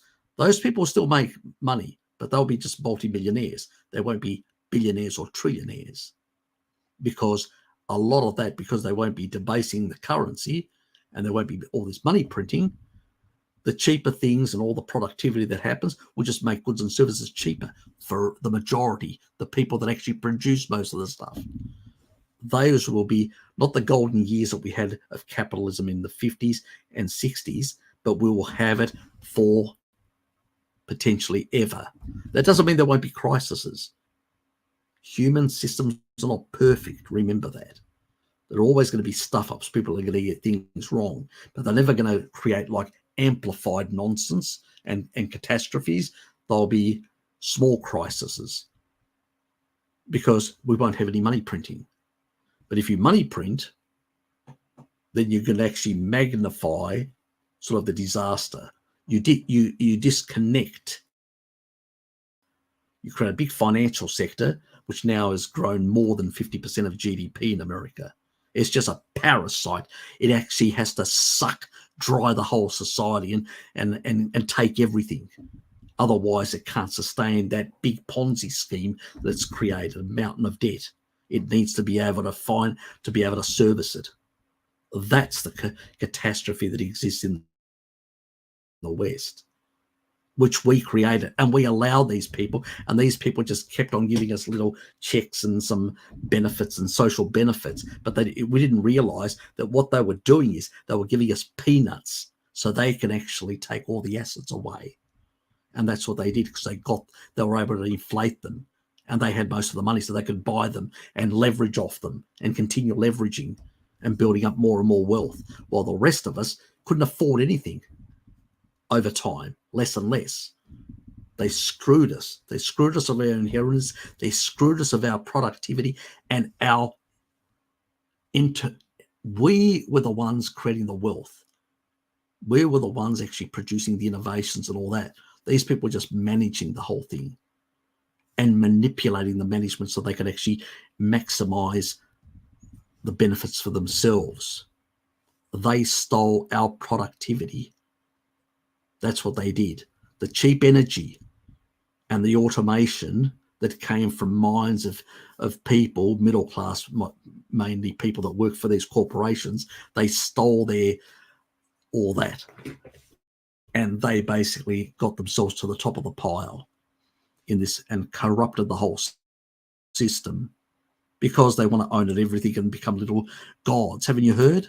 Bill Gates and Larry Finn actually, remember, told basically Elon Musk, "Are you a species?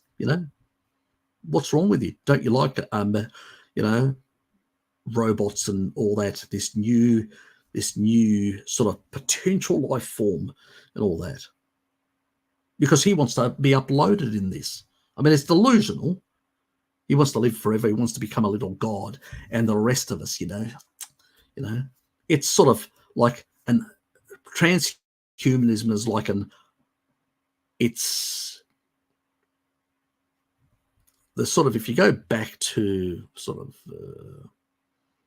a period, I can't remember exactly when it was. It was later than, I think it was in the late 19th century. and all that. There was this view that we needed to manage the human stock, so to speak. So there was a whole lot of these belief systems that we could actually, breed better humans, better quality humans, and we need to breed, some lesser quality, to do all the manual stuff and breed the superior, elites and all that. And we promoted. There was whole philosophers and many people that promoted this bullshit. And so, this is sort of with the integrating into the machine and all that is sort of like this on steroids, in a sense. And this is what these people want to do. So these are dangerous people. They're very much misanthropists. They don't give a shit about any of us. G'day, Dom. I just noticed you while I was ranting. Thanks, mate, for tuning up. And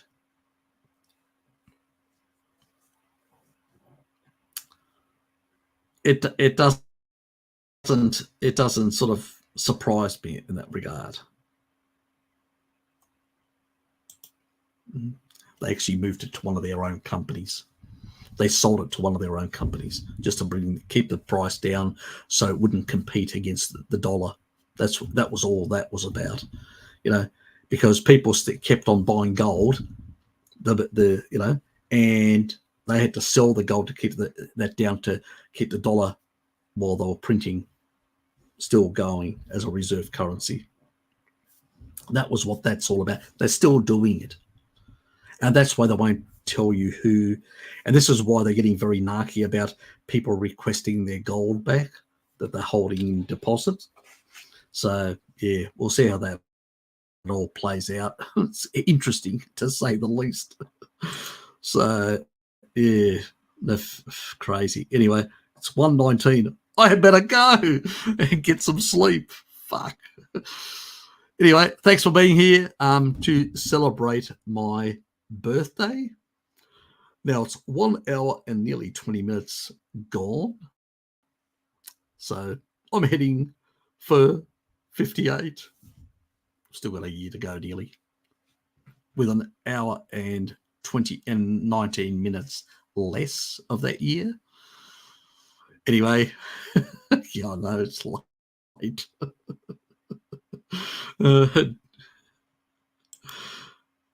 Thanks, Dave. Appreciate it. I'm out of here. Yes. I need to get to bed. Truly need to get to bed. Thank you, Mango. Thank you. I'm out of here. Thanks, guys. Appreciate all your support that I got this year off all of you. Keep with us. Keep with me. Keep with Bart. Keep with the people in our community that are getting the right messages out there and trying to help people. So look after yourselves, look after your families. Consider a bit of silver on the side.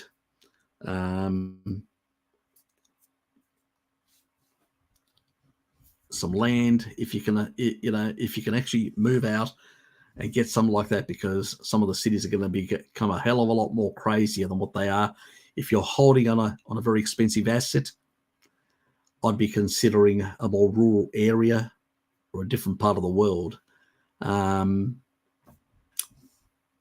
the end of the day, you have to live with those sort of decisions. I can't tell you what to do, but you have to really think carefully, because things are going in really strange directions, and how they're going to play out, I'm not sure. Some countries may be able to come back from that brink. Others may not. I do fear for the US ending up in some sort of civil war in the direction that it's going. And it's worrying. It's really worrying. So it's hard to see how they're going to extricate themselves. And the divisions are very severe. I mean, the last time the divisions were getting this bad in the US was just before the American Civil War, between the North and the South.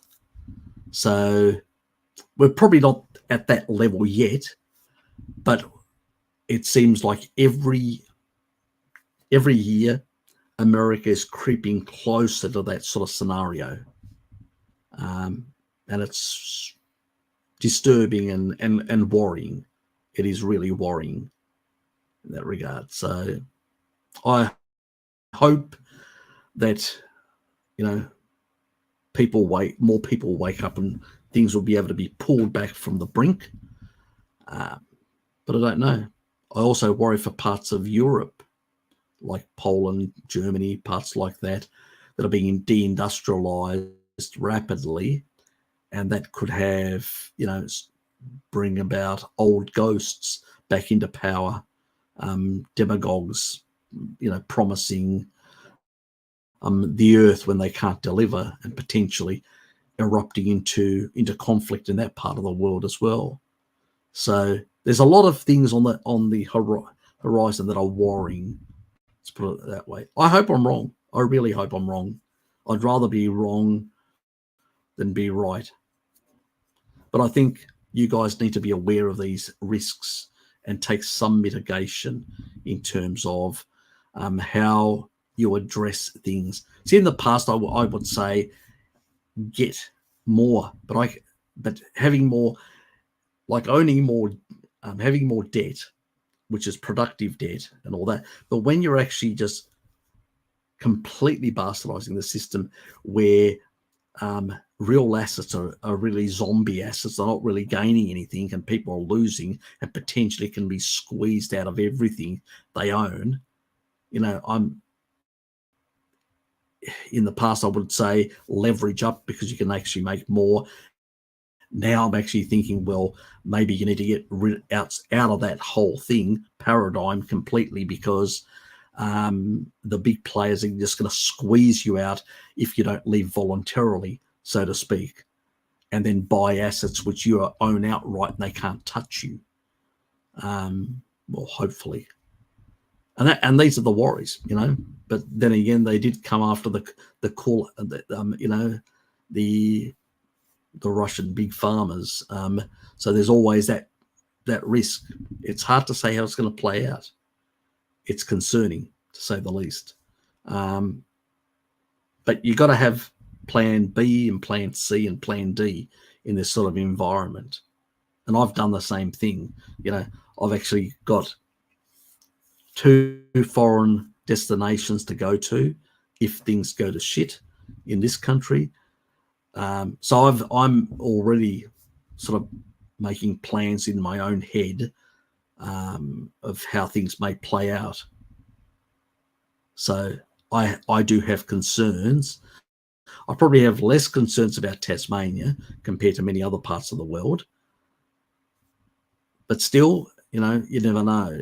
Some of the things, the crazy stuff that's happening in Australia at the moment is worrying me quite a bit as well. It's probably not as bad as the US or Europe. Europe and North America are really at the knife edge of this whole calamitous situation of the future. As Pat said, meat is very expensive where he is. Where for me, the prices haven't really changed that much. It's actually things that I don't buy that have actually gone up in price, where meat I can still buy it at a fairly good price, even compared to last year. Sometimes I can actually even find it cheaper. But that's Tasmania, because we produce more. The advantage is because we produce more than our population needs, and we used to export it, because now exporting has become more expensive because we've got the high transportation costs, getting it out of the country or getting it out of the state. Being in Tasmania is a bit of an advantage in that regard for the time being. I don't know what the future holds. We could get a crazy government here that really just upends everything as well. Hopefully not, but you never know. A lot of people out there are how can I put it? They're being manipulated at a very fast pace. I've never seen the pace that they've been manipulated. I know people that were very much thinking like me not too long ago. And what I heard today while I was in the actual tea room amongst certain people, and a person that I actually thought was a bit more street smart and, going along with some of the agenda, and I'm going, what the effing is going on in these people's minds? I'm where I was. These people have just shifted so far. It's just mind-boggling. It is absolutely mind. Go run. Yeah, thanks, mate. It's just absolutely mind-boggling. Yeah, I don't know what to make of it. It's just crazy, but concerning. Anyway, I didn't want to finish it like this. Sorry for being too melodramatic, but yeah, these are concerns. We need to understand what's happening, and we need to get the message out to people to wake up to a lot of these things. I have made a few geopolitical videos. I am planning to make a few more. I don't give a shit what YouTube think or whatever. Some of these messages need to get out, but I am also have downloaded I've got all my videos down. I've got some of my live streams down, not all of them. I still need to download all of them. And once I've got all of them, then I'm going to be looking at trying to place them in other places and see how things are going to play out. Because I don't know how it's going to be on this platform in the next, couple of years from now. Things could be really bad in that regard.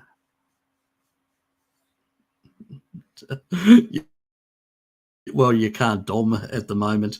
I've got nothing set up, in that regard. Maybe, look, I may set up something. At some stage, because, while I've got a PayPal, I don't want to use that. That's more for when, somebody wants to make a payment to me that they owe me.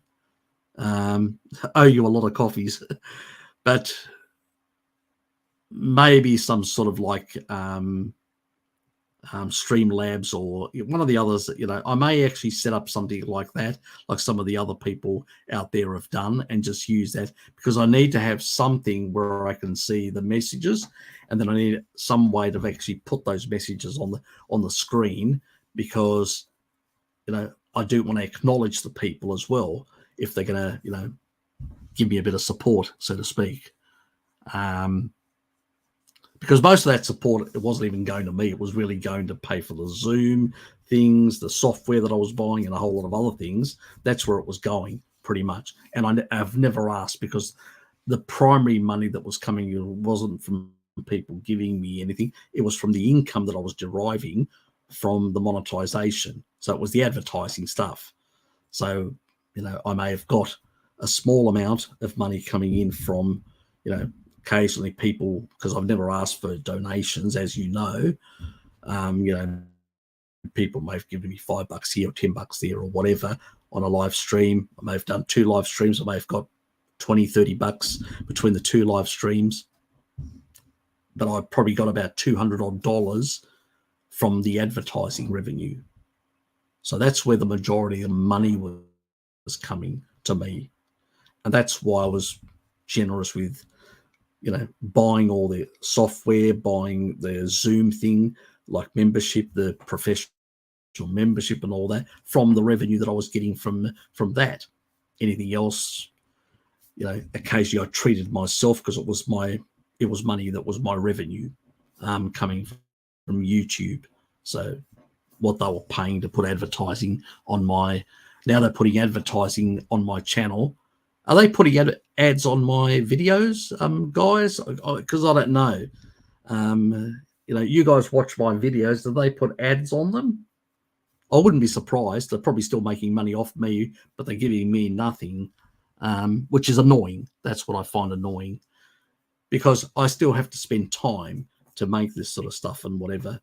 Currently, I'm sort of wait and see, and I'm not really putting much up. And the reason for that is because I want to.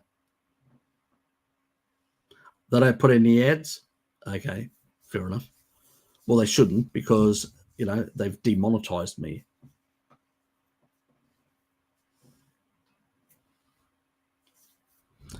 Yeah, so pretty much, yeah. I'm going to give it a try. It's in about, I think it's the 27th, the date. So I've got about 12 days from now to make a request to be remonetized. We'll see what happens.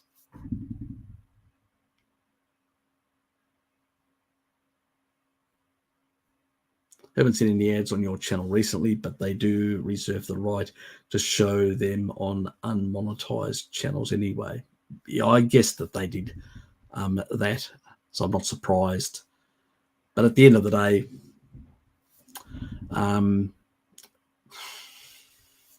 I can't do much about it. They run the damn thing. They're like a dictatorship.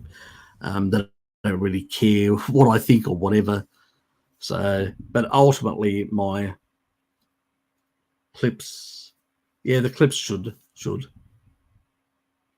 Yeah, my concern only now is whether the long-term prospects of my channel. That's what concerns me. I've got a lot of videos, got about 500 videos, and I'm concerned in that regard.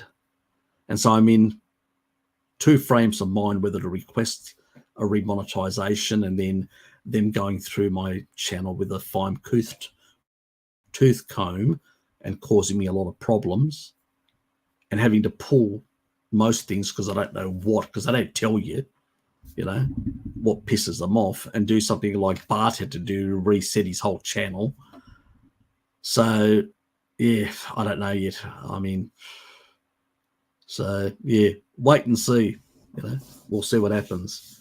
So, I'm still investigating some other platforms, but I don't know what the future of this channel is going to be in terms of platforms.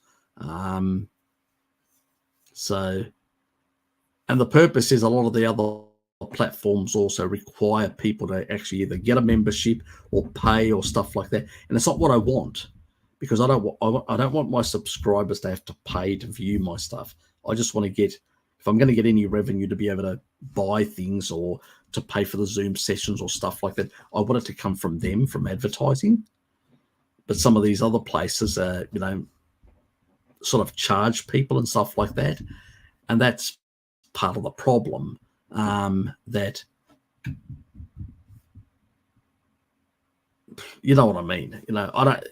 I'm fine with one of the members, giving me a coffee, shouting me a coffee, not an issue.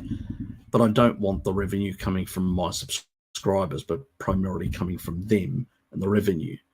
And that's part of the problem with the other platforms, the more popular ones that they have, whether they have a coin type, a digital coin type thing, or they have some sort of monetary thing and all that. And it's a bit like a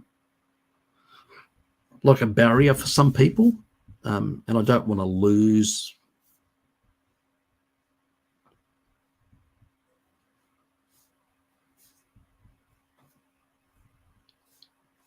Okay, so Rumble, and I know Library. I've got some stuff on Library is free, but it's not very. It's got a very small footprint. But Rumble, yeah, maybe Rumble. Maybe I should set up an account on Rumble. Okay, thanks, Necro. Yeah, I've looked at Rumble, but I haven't actually set up a proper account. I probably should do something like that. Yeah, probably. Just move everything. Necro, am I able to basically on Rumble transfer videos from YouTube? Do they have a method to be able to transfer across, because I don't want to basically have to upload 500 videos. You think so? Okay, I'll look into it. Because if it's got that ability, then I can actually just go and say, all these, take them and just upload them, and then I don't have to friggin' go and basically try and put them on individually. That would, God, take ages to put 500 videos. So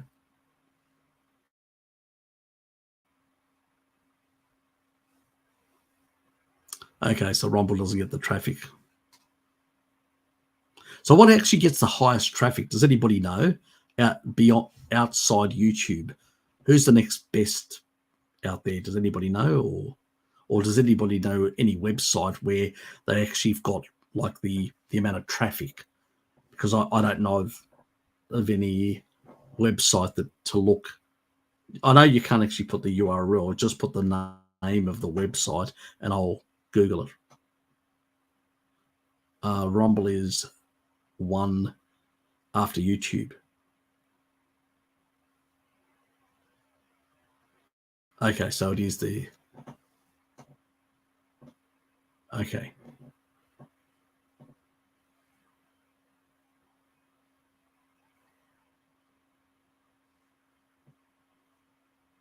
Okay, so some people get more views. Okay, I'll look into Rumble then and see whether I can make that work and transfer the channel to that. And I'll still put stuff on YouTube, don't get me wrong. I'll still do the live streams from YouTube in that regard. Can you do live streams into Rumble? I suspect you can. Should be able to. I'm not sure about StreamYard, whether they can do it. Anyway, I'll have to look into that. Yep. Okay. Anyway, guys, I better get to bed. It's heading for 2 o'clock, and that is very, very late. So thanks for all your input and your help and the information. I'll take it from here and look into it and look at what the best option for the channel is, or diversification. This channel will still remain as long as my dear friends at Google don't actually cancel me.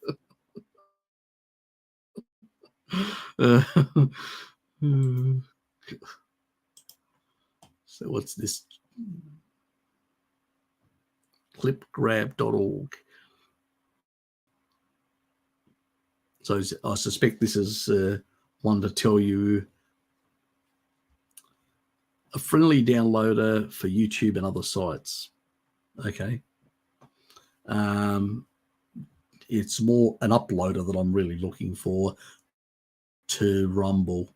So anyway, I'll look into it. Thanks, guys, for being here. Appreciate it. Appreciate taking your time to pop in to say happy birthday to me. I do appreciate it. I do appreciate your time, your dedication to this channel, and your support of this channel. So hopefully things will work out a bit better going forward. I'm still going to be making this sort of content.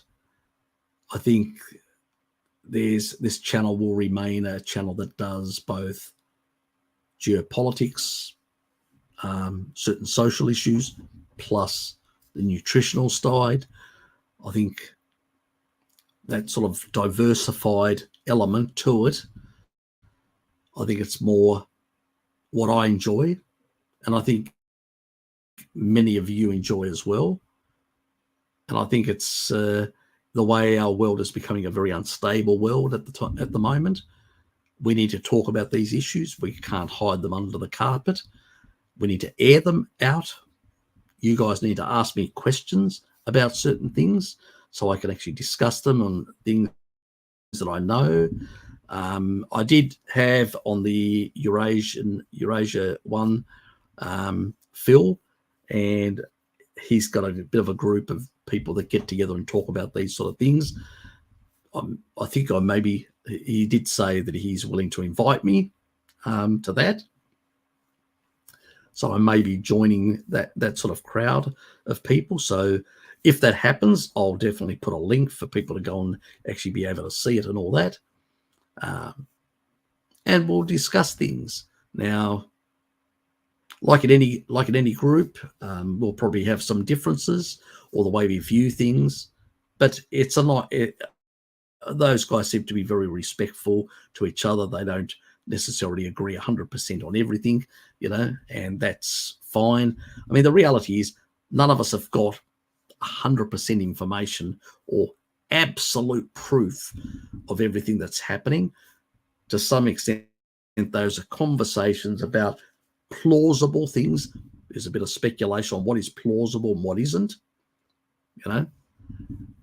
But I tend to.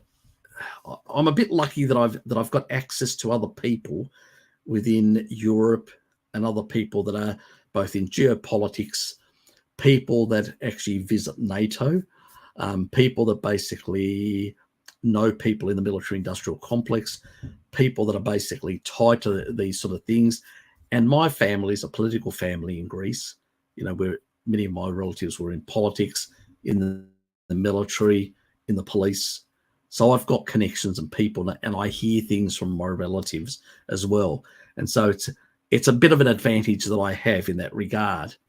And some of the geopolitical people that I follow in Greece are really the type of people that you really want, that really understand a lot of this sort of stuff. Like they are looking at, like I do. I mean, when certain crises in the past were happening, even before the 2006, 2008 economic crisis, I was already measuring container ships that were going into China or leaving China or going into certain destinations to work out what the hell was going on in the world economy. Most people don't do that. But when you look at those numbers, you can see the macro picture of how it's evolving. And then you can actually see, okay, that's where the world is heading. And that's why I look at central banks. What are they doing? I don't care what politicians are saying. What are the central banks doing? How are they manipulating the economy? What are they doing? What are the key players doing in that regard? That's the sort of stuff I look and focus on, those details. And they tell me more than what some politician or some economist or whatever is telling, who's just basically regurgitating nonsense and doesn't even get it. These people are resetting the system, and they are controlling the collapse, and they are basically every time they're and the people that are in the in crowd are told, you will comply by these rules, and we will make sure that we will, when the time comes for your debt to be rolled over into new bonds, we'll make sure that the interest rates are low, so you're not paying a lot to the investors. And the investors are becoming these big funds that are just gulping up everything. And so they're able to, by wiping out their competition, they're able to extract wealth to keep the Ponzi scheme going, to support this turnover. So the state and these groups are working together. This is fascism. That's what we've got now in the West. We don't have we never had democracy. It was just a republic with some elements of representation of, basically, that's all we had. But really now what we have is absolute fascism. The political elites and the wealth elites are just one, working closely together, controlling the reset. That's what's happening. And that's why everybody else is just being annihilated as they're doing it. And most people don't even realize that is happening. And they're using the central banks and they're manipulating everything in order to do this. And it's quite innovative the way they did it. And I should have realized that they're doing exactly what the Japanese are doing, what I said a couple of years back. They basically adopted something similar, slightly modified, but very similar. And I can't believe I missed it. But anyway, it's never too late. to pick up on these things. But that's what's happening. But most people out there don't understand it. You hear them. They're constantly saying, why isn't gold going up? You need to buy gold. It has to go up. This can't go on forever. Yes, it can. These guys control the whole thing. They're screwing everyone. This isn't normal capitalism. This is fascism. Like Nazi Germany, but without the goose stepping. This is what it is.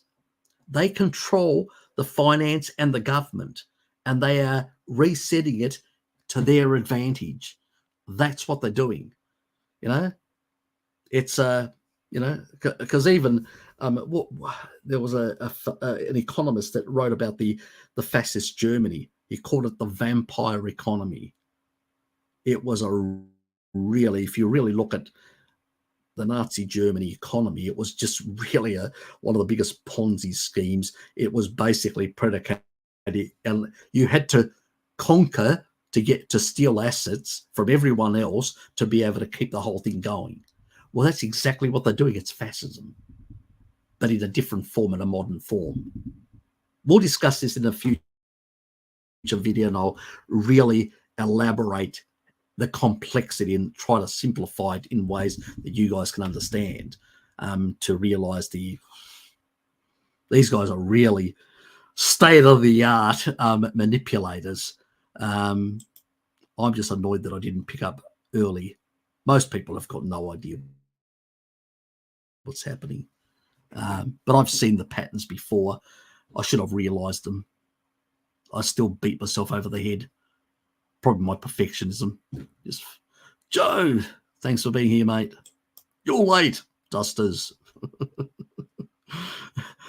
Lorenzo, good to have you here, mate. Yeah, thanks, mate. What does Necro say? well, keep Harry trapped at live stream, get him on to rant about geopolitics. Yeah, I know. It's bad. They moved to the US. Yeah, exactly. Anyway, I'm out of here. No more. I'm gone. See you. Good night. Good day. Bye. And thanks for being here.